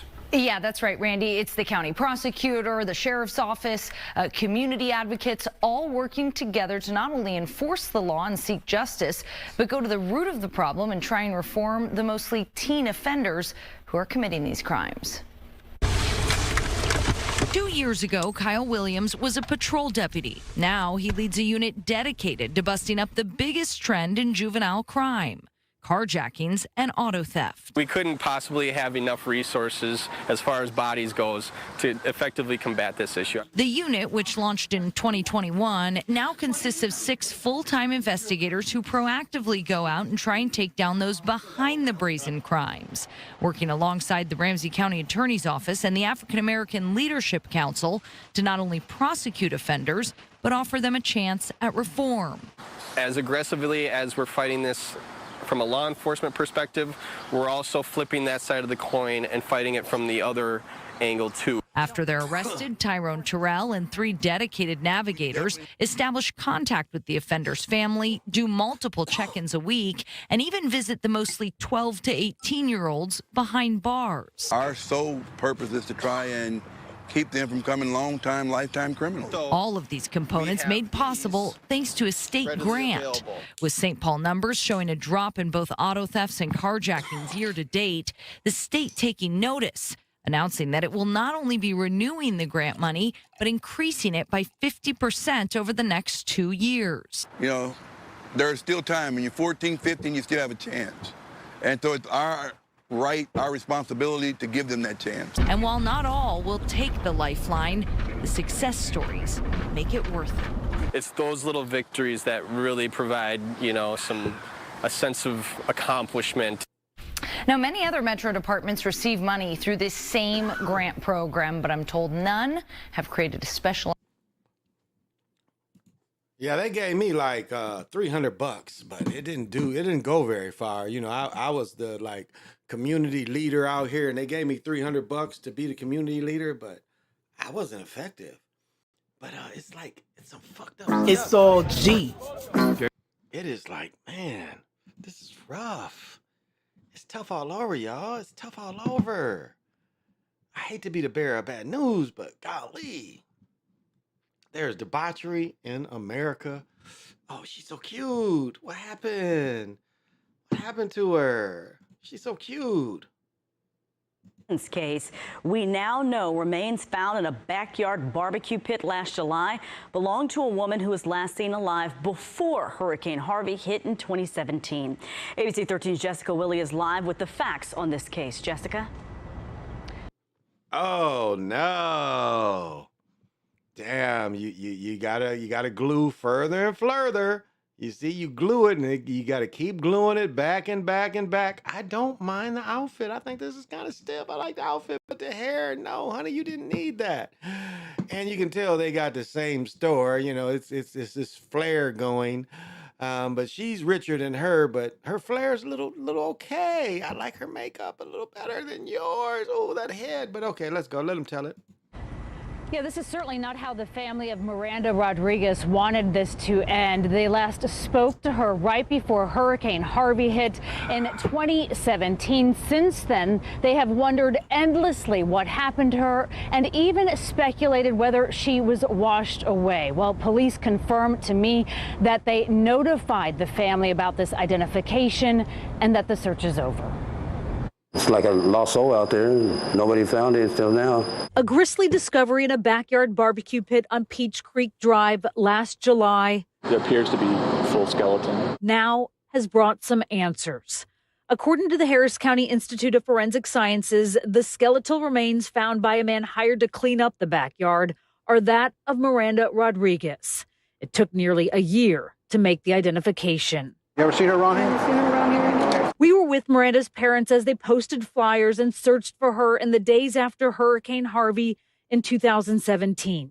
They last heard from her the night the storm hit. She's not answering her phone, so I was really worried. And so for nearly 6 years, she was a missing person, and they hoped the 24-year-old mother would be found.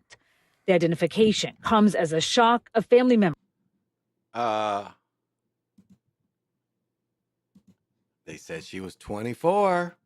24-year-old. Okay, let's go. Tells ABC 13.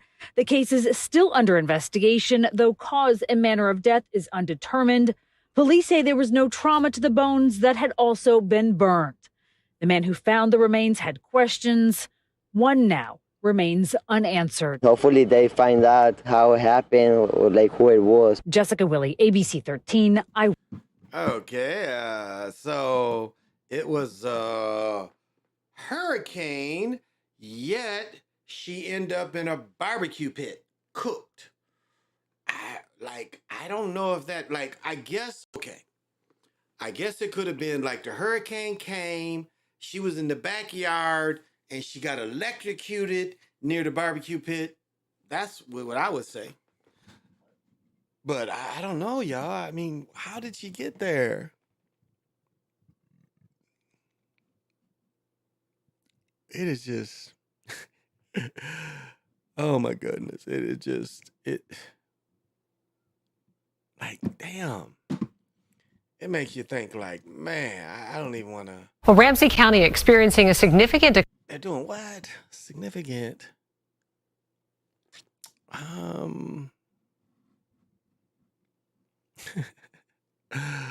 Oh, some of this stuff is just so funny. It's just so funny. You could really say let's fuck with nigga hour. Okay, here's the story. Here we go. It's just let's fuck with nigga hour.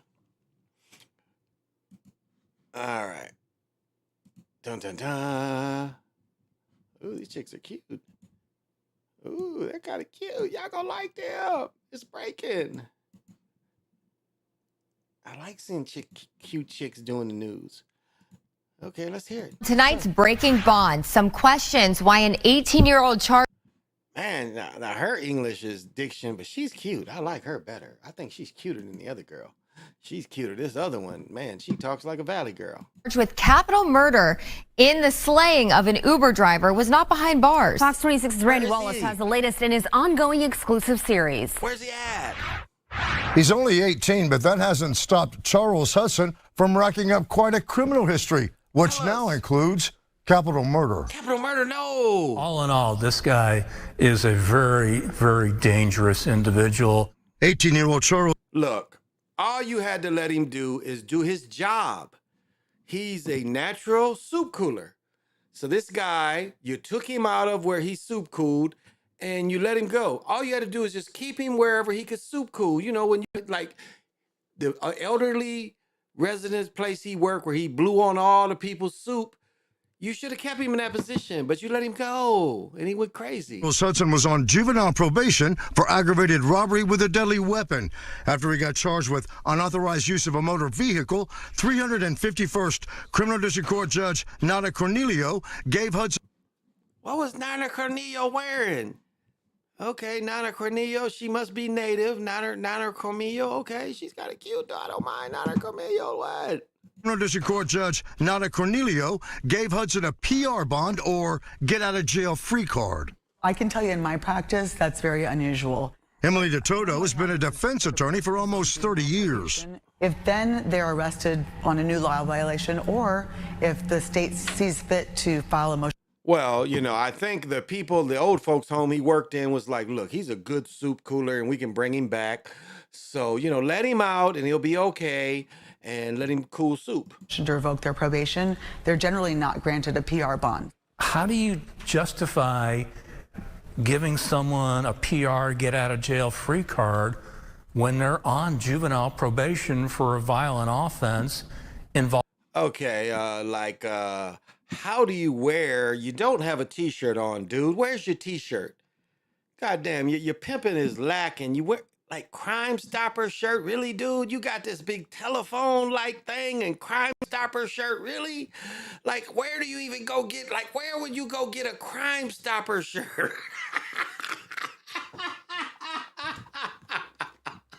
What are we doing? This nigga's wearing a Crime Stopper shirt. What are we doing? What are we doing? What the fuck is he doing? Where do you get a Crime Stopper shirt? What are we doing? What? This nigga got the number on it and everything. God damn. What are we doing? What are we doing? What are we doing? What are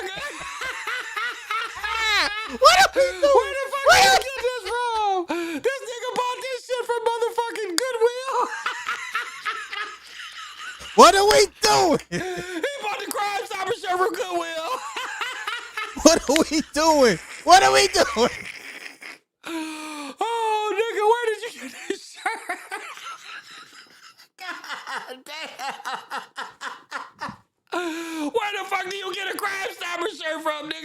that shit from fucking Goodwill. Okay, let's go. Involving a weapon. While free on his PR bond, police say Hudson shot and killed 43-year-old Uber driver Hector Torres at 2900 Trail Lake Drive. This guy was so devious and cunning, he used someone else's cell phone who was already in prison. According to court documents, Hudson conducted a strange internet search just before the May 27th Capitol murder. Hudson had searched for where he could buy a ski mask in Houston in May. Who in the heck is going to want a ski mask in May? I don't think this nigga can question anybody wearing this Crime Stopper shirt. Nigga, I'd rather have a screen mask than this goddamn Crime Stopper shirt, nigga. God damn. Motherfucker, hey, you know, that's the style. Nigga wanted the style to wear the ski mask. May in Houston. On Monday, Hudson was back before Judge Cornelio to face Capitol. Ooh, Cornelio. We like Judge Cornelio. She got some native in her. I like your flair.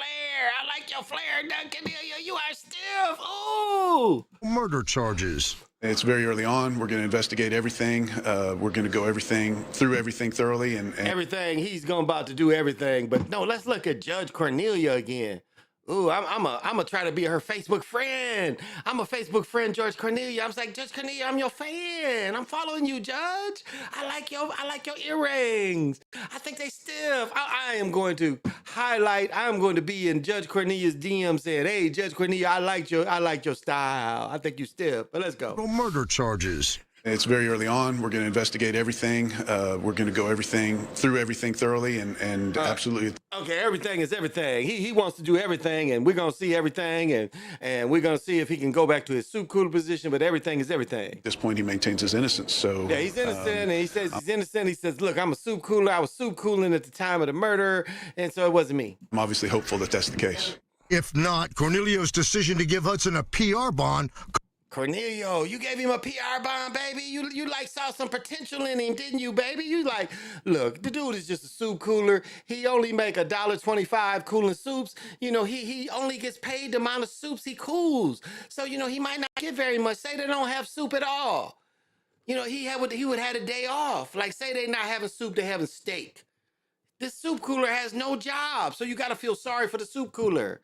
So Judge Cornelia was right. She's like, you know, he's like, look, Judge, they've been having steak and they've been having lobster and chicken and shit. So, you know, there's no soup cooling. So I ain't been getting no work, Judge. So you know how it is. And the judge knew how it was. Cost Torres his life.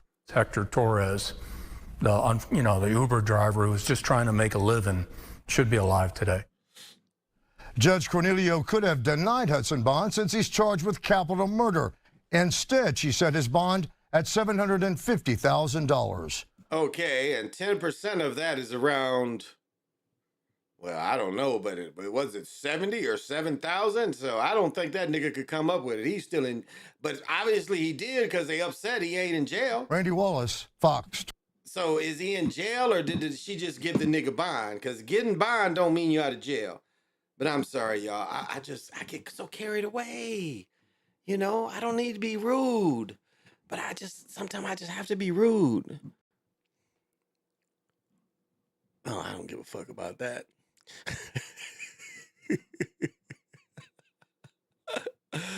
What the fuck is this crazy? Recording This shit just is got crazy. back. What does it say? This shit ain't funny, but it sounds funny. Oh, okay. Please forgive me. This shit ain't funny, but it's kind of funny. But it's like, it's funny, but it's not really funny. So, you know, it's not really funny, but it might be funny. So we're going to watch to see if it's funny. The love of her life will now have to bury him. He died 1 hour after they said their vows. KETV Newswatch 7 Sarah Philly talked with the...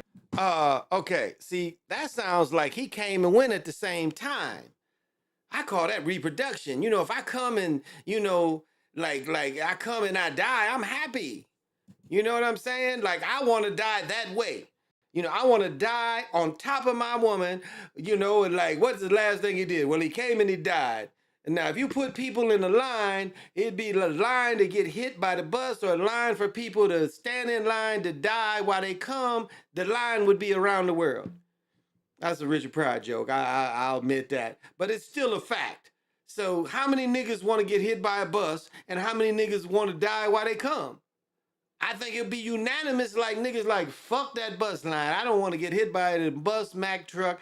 I want to be in a line where a nigga come and die. I would be in line too. But let's hear it. Let's hear it. I'm sorry. You know, I get carried away. I'll be rude and shit. Let's go. The couple's close friend, Sarah. Monday was an important day for the Davises, Juneteenth, but also Johnny May's grandmother's birthday.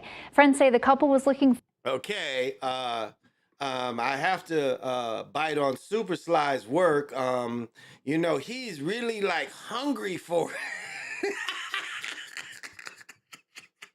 You know, he's super leaning in. You know, even in the kiss, you know, she got big boobs. He does have titty meat. I will admit he's got titty meat in the kiss, but I mean, he's way over. She's not in. You know, you see what I'm saying? She did give him titty meat, but she didn't give it to him. He kind of forced his way on the titty meat. So you see the green line there? You don't do this. You got to be straight up straight, even with getting the titty meat. But I don't know. Maybe he gets points for titty meat. I don't know. But like he's hungry for it. They probably, you know what? They went and got it on right behind this what is the preacher, his pulpit. They went and got it on behind the pulpit. You can see the way he's going. He's like, hey, there ain't nobody watching behind the pulpit. So like he didn't last long, but goddamn, let's go. Tell us more. Forward to the day after two recent losses in Johnny May's life, including her father. No one could have imagined how their day would end. We were in the church and it was a beautiful ceremony. Just married, Therese and Johnny May Davis. It was the happiest day of Therese's life. After Okay, you know, I'm trying not to, you know, but goddamn. Now, you know, I don't know where this nigga got his tux from, but goddamn, is this a tux? I guess, like, wow, I guess he's a bigger guy, but God damn, I mean, tuxes, if I'm paying for the tux, they really can like sew the tux on you. You know, it don't have to look like this. Like, but he probably got his tux from Goodwill and, you know, whatever they fed his big ass. But he's like hungry for it. You could tell he ain't hit it and he ain't really probably even hit it before they got married. So, but like, damn, like, what is this? Like, is it like, how does it go from like all this to this skinny arm? Is this like photoshopped? Like, how do you get from this big joint? Now, if she's handicapped, please forgive me, but like, this is like strange. Like, this is all big and like jiggly. You could like jiggle this and ooh, squeeze it. But like, this is like, this doesn't even look like it goes together. So is this, am I tripping? This is blowing my mind. Like, my mind can't comprehend how the arm is so juicy and this skinny, like, arm is like, it doesn't seem like it goes together. So I think this is a fake story. This story is fake. It was the happiest day of Therese's life. After Monday's ceremony, the couple popped outside. Wait. It was, what? Who is them? Like, who is, like, how do they know? Who are they? Okay, what can I say?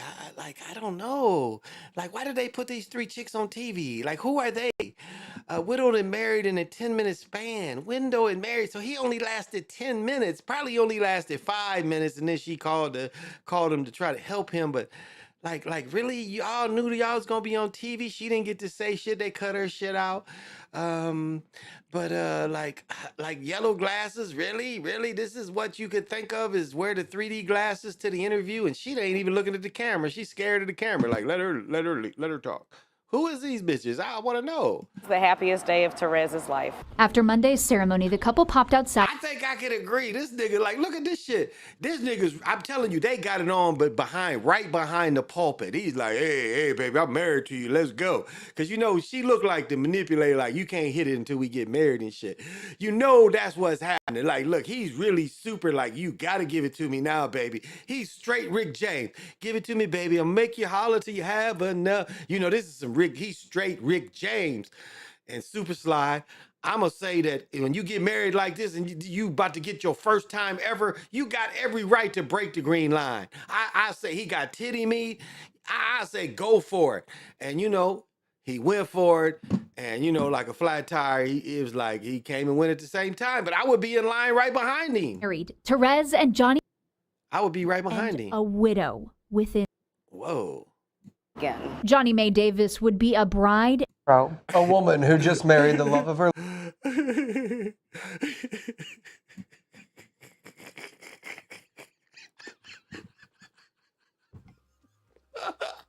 What are we doing? What are we doing? What are we doing?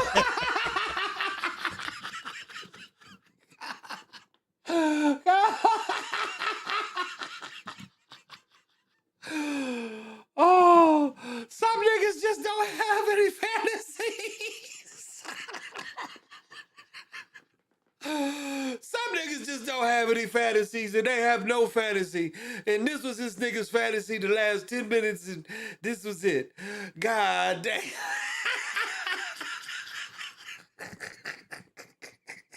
It was like the peak of his life was to get this chick here so he can finally get him some. And this is it right here, y'all. This is his fantasy. This is what his 10 minutes of getting him some was all about, was for this. Damn, like both her arms is the same way. Like, how is this and that connected? But let's go. Let's hear a story. And a widow within an hour. Therese suffered from a medical event that was not survivable. Therese Davis, just 48 years old, suffered a fatal blood clot. In a second. Now,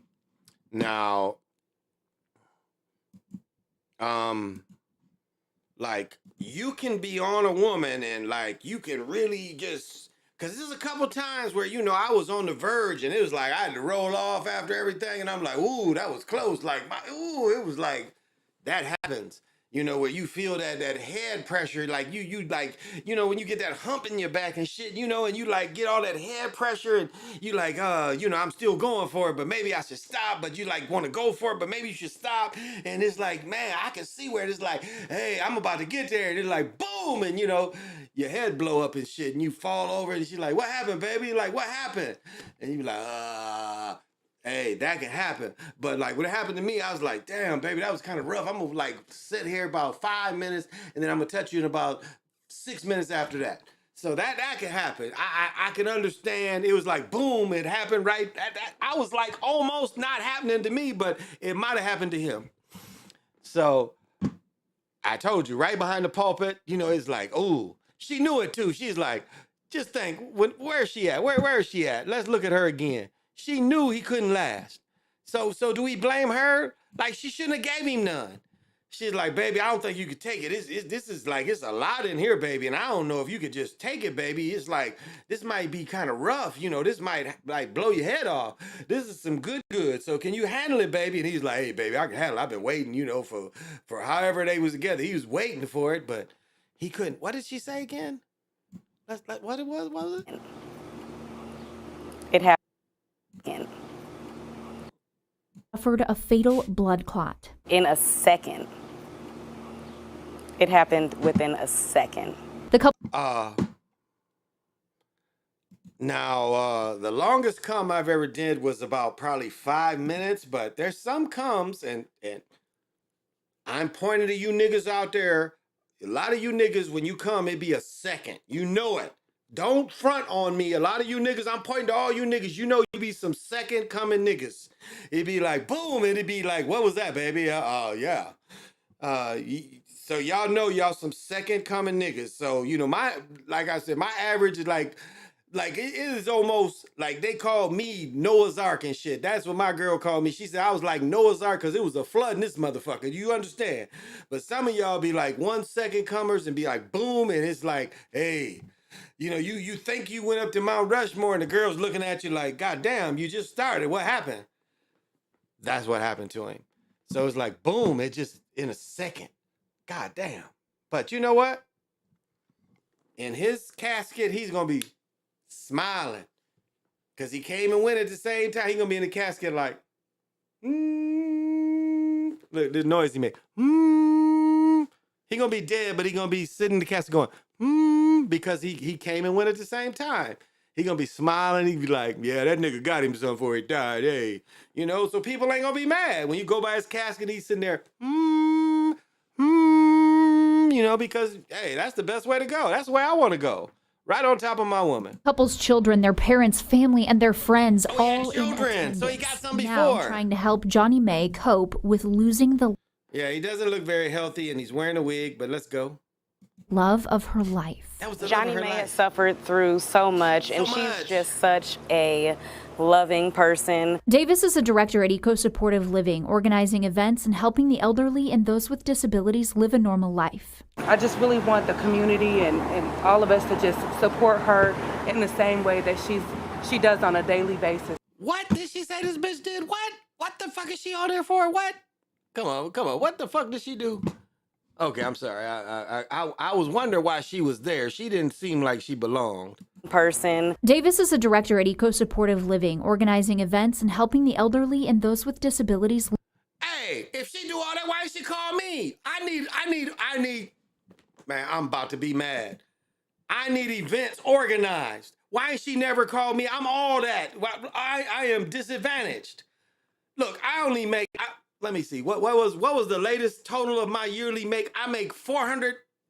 Let me see. Sly gave me 20. Let me see. I make $420 a year, and she ain't reached out to me. I'm dysfunctional, disabled, dishonest, and she ain't never called me not one time trying to help me to see what function I can get. I'm kind of mad. I'm talking shit about her now. Damn. You telling me that you could help me and you ain't even helping me? Live a normal life. I just really want the community and I'm part of the community. Helping the elderly and those with disabilities live a normal life. See, I don't live a normal life. I come on here and talk shit to y'all. Look, I don't live a normal life, and she ain't reached out to me. She ain't reached out to me not one time. I'm elderly. I'm 62.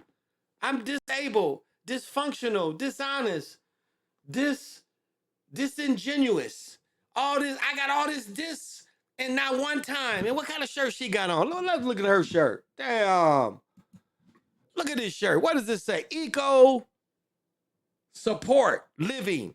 You ain't reached out to me not one time. You in the Twin Cities. I'm the #1 person they need to be reaching out. I ain't dead yet. I'm sorry. I'm like got all these disses, but I'm not dead.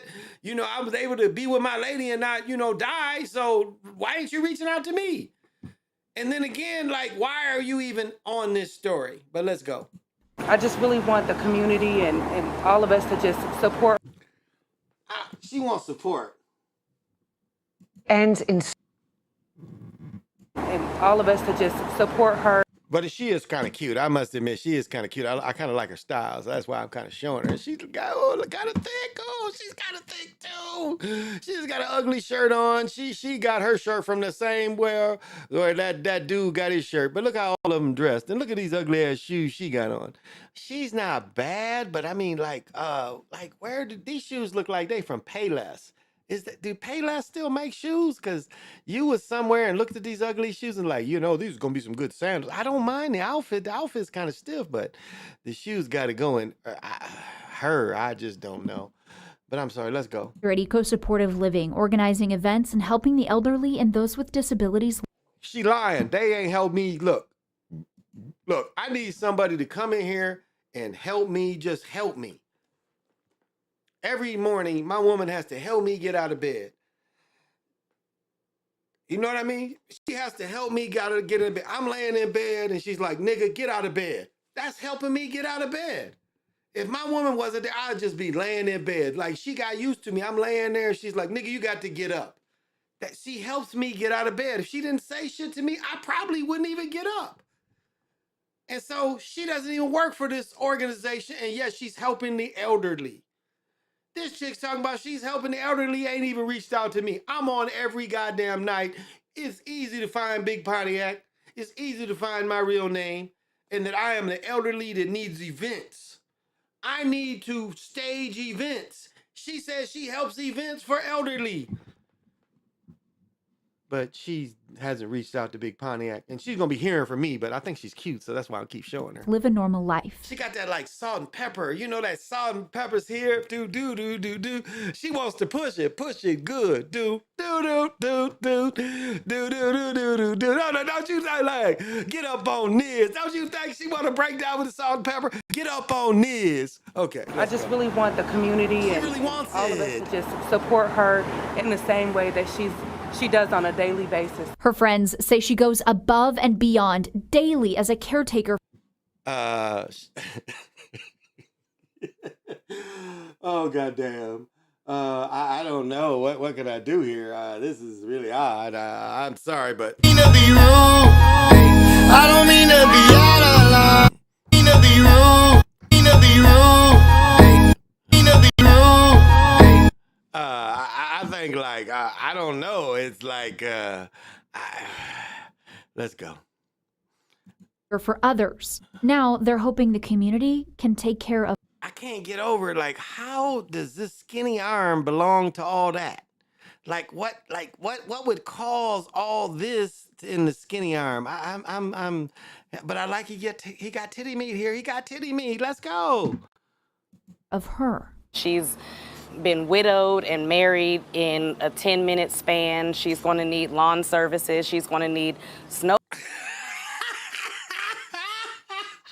Mean to be rude. Mean to be rude.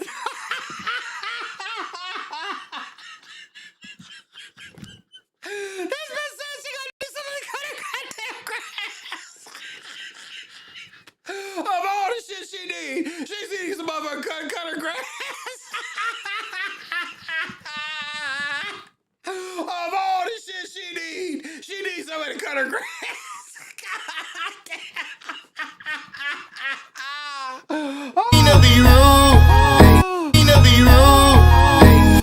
Mean to be rude. Look at their face when she said this shit. It's like, this bitch should have said this shit. God damn, this bitch said, cut her mother. Did she need her grass cut?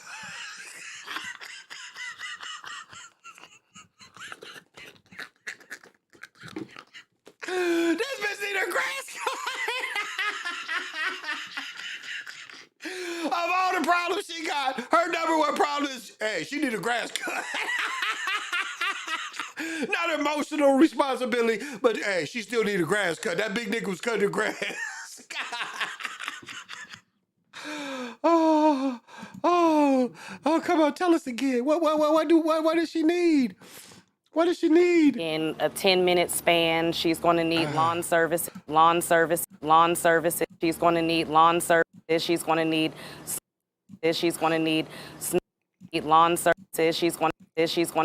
span. She's going to need lawn services. She's going to need snow removal when the winter comes.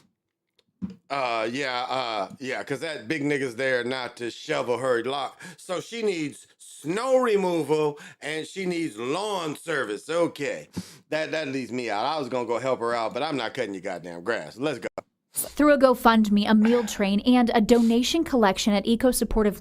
What? Did she say meal train? What the fuck is a meal train? Did that bitch say a meal train? Through a GoFundMe, a meal train, and a donation. What the fuck is a meal train? Am I stupid? What is a meal train? What? She's going to snow removal. What is? Okay, let me read. Donation collection at Eco Supportive Living off 86th and Blondo. They're looking to. What the fuck is a meal train?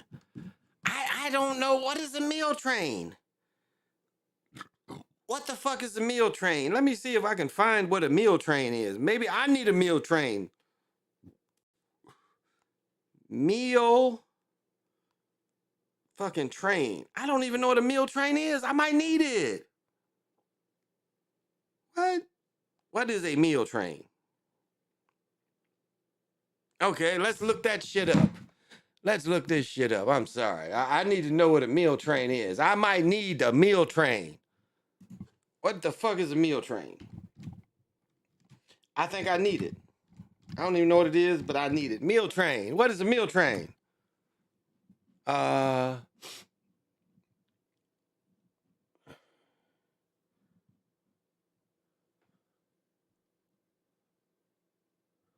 Okay. I guess this is the best I can find. So, a meal train, 9 tips for organizing a meal train. Want to get together with a group to help a friend in need? Organize a meal train to bring them food. Here's how to coordinate a meal train and tips for success. What is a meal train? When a loved one is going through a challenging time, maybe they had a baby or experienced a loss in the family, it's common to bring them a meal. Okay, I don't need that. I need a weed train.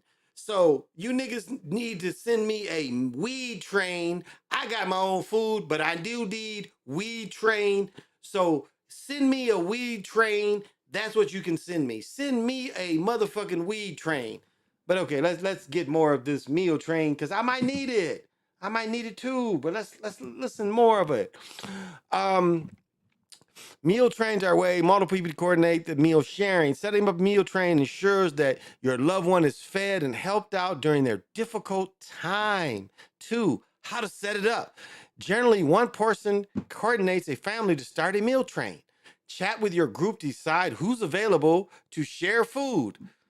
I need to, I'm talking to niggas. I'm talking to all the niggas. If you know me, meal train niggas. Tools for organizing. A simple group email. So all I need is the email. Okay. Look, niggas, my email is eaglesouterbomb@gmail.com. That's all you need to help me with my meal train. I think my Cash App is somewhere in this shit, but meal train. I want a meal train. I want to know more about this meal train. More about it. Come on. Are they happy in their meal train? This really depends on your group's capacity as well as the situation of the recipient. For someone recuperating from an illness, a week or 2 of meals might suffice. For new patients with entire month or 2 is thoughtful and helpful. Niggas, look, don't give me a meal train for a couple days. I'm gonna need a meal train. Like, matter of fact, I got a frozen locker where you can take the food. Give me a year of meal train. But okay, let's go. Let's see how much meal train you can get. Coordinate on food preferences and allergies. Yeah, I'm allergic to nasty shit and sweet shit. Coordinate a drop-off spot. Niggas, just call a nigga and I'll go get the shit. You meal train me, I can go get it. Okay, what else? Provide frozen and fresh meals. Ooh, I like that. What else? Use containers you're willing to give away. Yes, I like containers.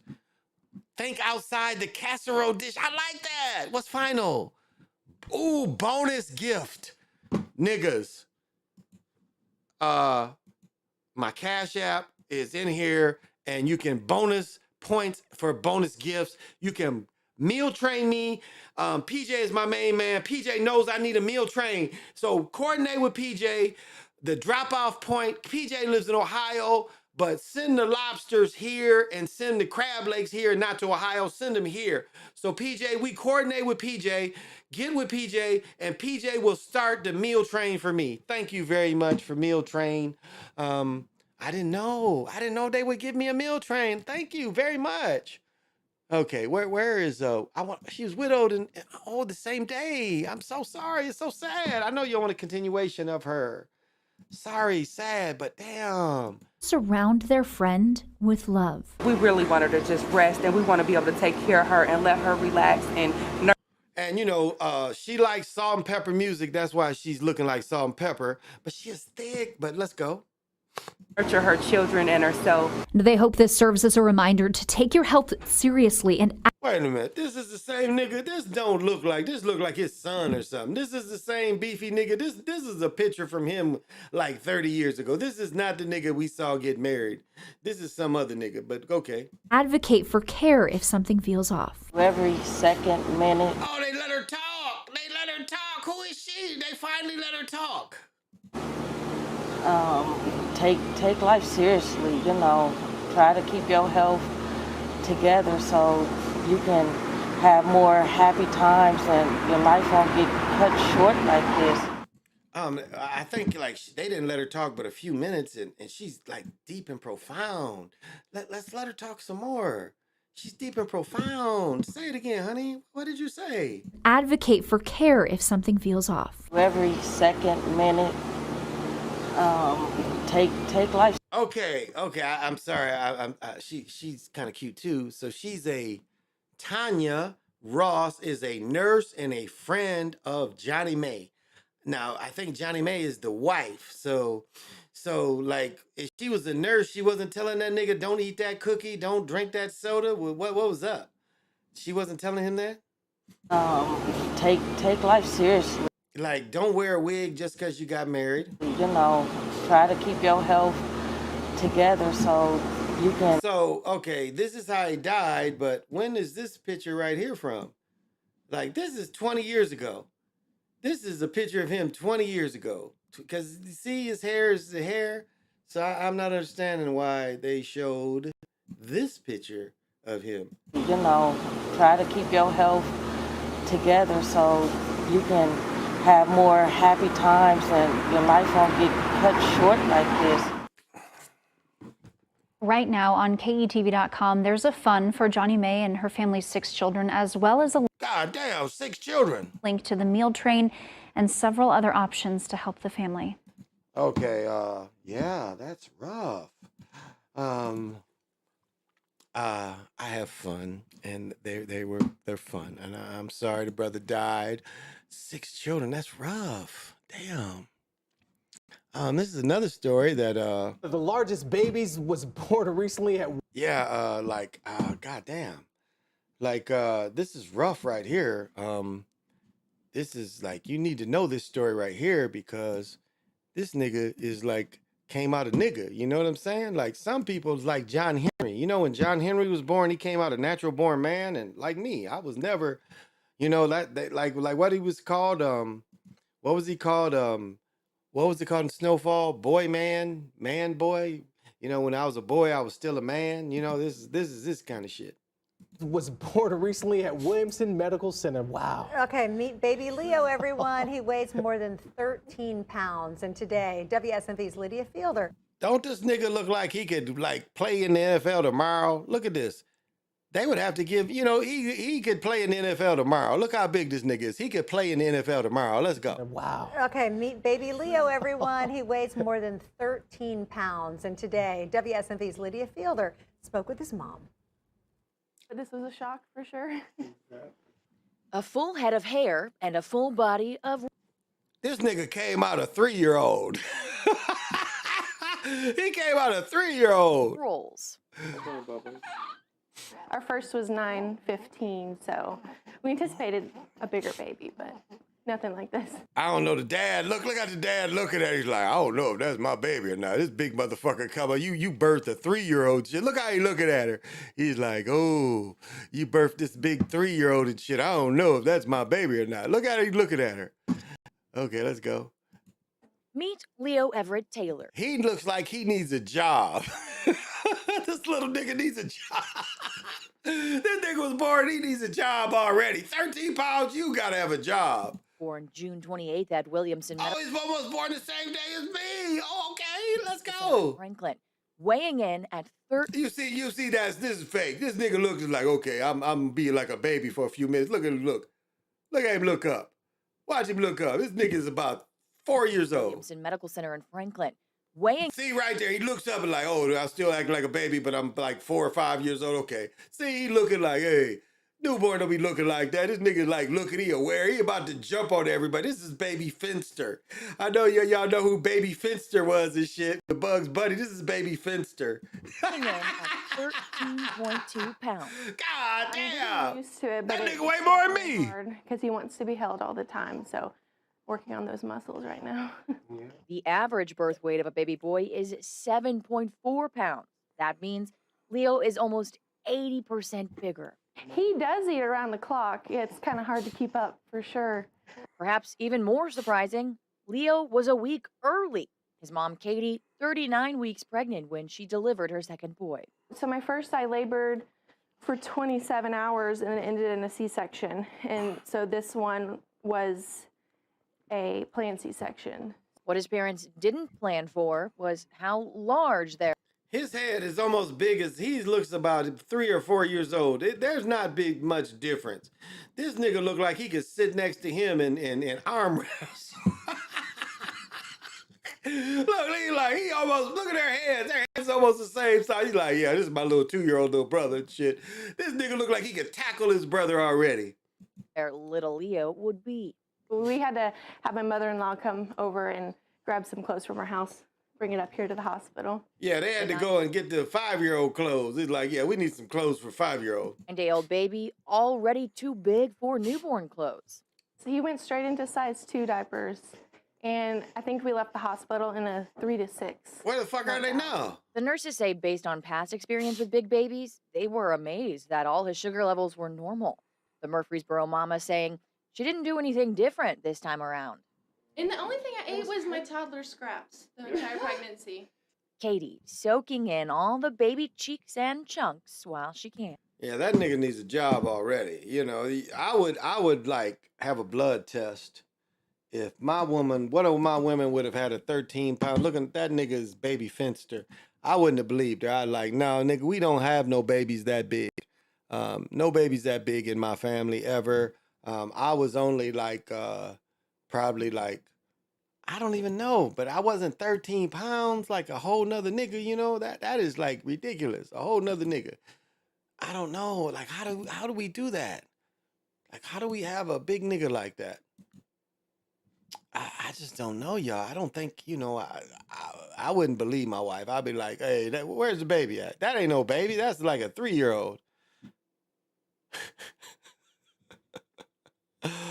Oh, I shouldn't do it. I shouldn't do it. I shouldn't do it. But the shit is so funny. Yeah, like I told about this story a couple weeks ago, and you know, he slipped a little bit. He was lacking. And so I'm going to share his story because it had a happy ending. I like showing happy endings. We first told you earlier this week about his SUV being stolen. His power wheelchair was inside. Schultz lives with ALS. Yeah, like PJ said, it looked like the nigga didn't lock his shit and they stole his power wheelchair. But let's go. Which weakens muscles over time. Today, generous Minnesotans reached out to help, and Jason Randall joins us right now. It's so cool you got to be there when he got this chair, Jason. I bet this was a great moment. Absolutely, just a really emotional moment from his entire family when he got the chair. We were there to witness it firsthand when he first saw it. Now, Kyle's mother and brother helped unpack it after it had just been dropped off by FedEx. He got the chair thanks to the O'Neill Foundation of Hope. The foundation bought the wheelchair for Kyle for $3,000. His mom tells me it's known as the Cadillac of power wheelchairs. Now, Kyle can do things like go to the park with his dog Deuce. Kyle had been hoping for a miracle, and it looks like he's received it. It feels great, man. I have a huge sense of relief. See? Okay. Why didn't anybody get me an electric bike? I think it's the same correlation. It would enhance my life if I had an electric bike. I don't see the organization, and I begged, I pleaded, like, I'm 62 years old, I need an electric bike. And I asked the girl that looked like Salt and Pepper. I said, you're supposed to be helping the homeless, helpless, elderly, and, you know, I'm depressed because I don't have an electric bike. Where were they to give me an electric bike? And then he doesn't lock his car. I lock my car's in the garage, but anyway. He doesn't lock his car, gets his thing stolen, and they buy him a wheelchair. I would even no, I wouldn't settle for this, but I'm saying, like, why didn't they give me the electric bike? I'm confused. You see, that's preference. I needed an electric bike, and he gets an electric wheelchair. I don't think it's fair. But let's go. Now I can, like, actually get out and, you know, go get the things I need. I've been feeling cooped up, and, like, I've been having... So they bought the nigga a car. Did they buy him a car too? Because they stole his truck because he needs that big ass thing to go in the truck. I'm in anxiety just about not being able to go and do what I want to do. This is like the best day in the whole wide world. I can't even tell you. I am so thankful. I asked Kyle what the first thing he was going to do with that chair. He said, go. I asked him too, and I said, what is going to be the first thing you're going to do? And you know what he told me? He said, I'm going to try to get some pussy, put my face in it, whatever. So That's what he told me. So please forgive me, but that's what he said. He said he needed an electric chair so he could start tricking. So, hey, I'm like, I don't step in anybody's pimping. But that's what he told me. He said, I'm going to get me some coochie with the electric chair. I'm like, okay, I can't blame you. I can't blame you. I would want, if I was like cooped up and they took my electric chair, I would want to go get some coochie too. But man, electric chair, you just never know. I think this is, yeah. I'm having too much fun with these people tonight. Come on, where is it? Where is it? They are full of shit. It is not in here anymore.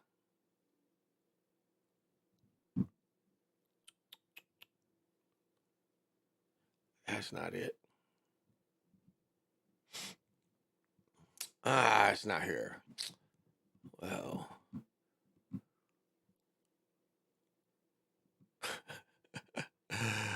Oh, I've had too much fun. How long? Oh, almost 3 hours. I really need to get up off this motherfucker. But I want to laugh some more. Where was that shit? Wasn't there? Might have been here. Just was there. It wasn't there.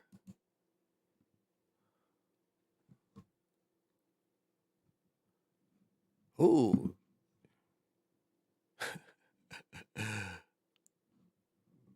Oh, okay. This was it. Here we go. This is an ongoing investigation. However, I'll provide you. This is Howard University, which the best black college is definitely Have at this moment.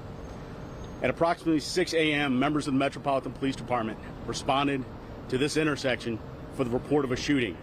Our officers were in the LaDroit Park neighborhood, were very close. When they arrived on scene, they located our victim in this case, who is an adult male suffering from a gunshot wound on the sidewalk. Members rendered aid. DC Fire and EMS transported our victim to a local hospital where, unfortunately, he was pronounced deceased as a result of his injury. At this time, we do not believe this is related to the college or any of the students. We don't believe there's a threat to the college or any of our students. What I would say is So if you're in DC, you can grow dreads and stuff and you ain't got to wear these stupid hats. See, this is the officer right here and he ain't got that stupid ass hat on. So it had nothing to do with Howard. Okay, Howard sucks anyway. Just somebody killed in DC. I need to go to bed. I'm just being too rude tonight. Oh, he identified. He was identified. I could just have fun all night. God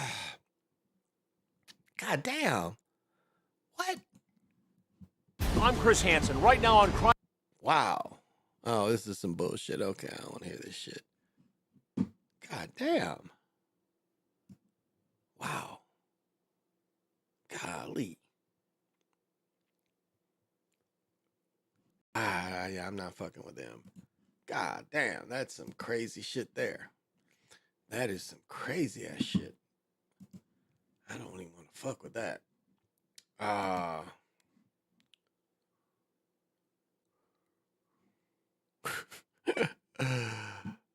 Some of this stuff is just too funny. It is just too funny.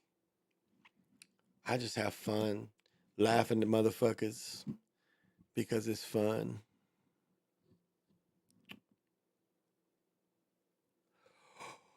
Oh, God damn.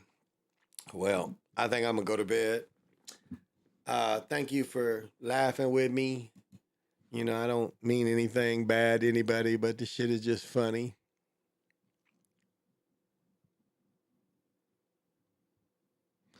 Yeah, it's just funny. Get the 12-pound boy on the football team. That's what I'm saying, man. My wife would have been like, nigga, you better get a job.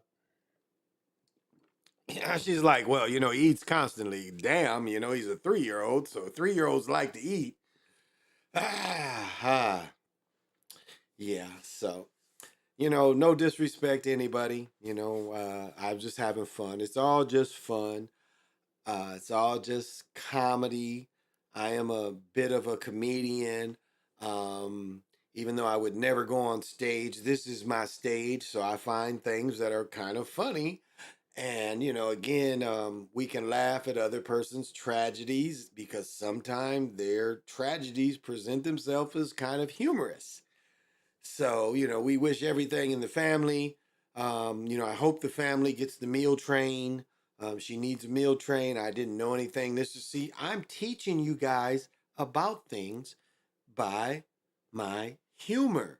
You now know what a meal train is and how to avoid them if you don't want to be the coordinator. All you need is an email and you can help the meal train. As I've said before, I always need a meal train. So, well, y'all, thank you so much. I am going to go to bed and I am going to arouse my girl. And even though she's got to get up, she's still going to be aroused. And I don't mean to be rude, but I definitely mean to be out of line. See you guys. I'm not going to be here tomorrow. Maybe Sunday morning. I come on Saturday midnight. I will not be on Fridays. I do not come on Fridays unless I come during the day. It's supposed to rain. If it rains, I might do a day show, but I doubt it because there ain't shit going on. And you know, they still showing Wemby. They shut down Brandon Miller. You don't think I'm on top of sports. They shut down Brandon Miller. That's no surprise. I'm surprised he played because he's good. He ain't like Wemby, who they want to hide. Brandon Miller actually can hoop. But so, you know, I'm on top of it. I watched the Canadian game, as I mentioned earlier, which was pretty good. I was going to do a video, but I was going to do a video on the Canadian game to show you a fixed play, and they called a penalty on the play, which I saw 2 penalties, but they called it back.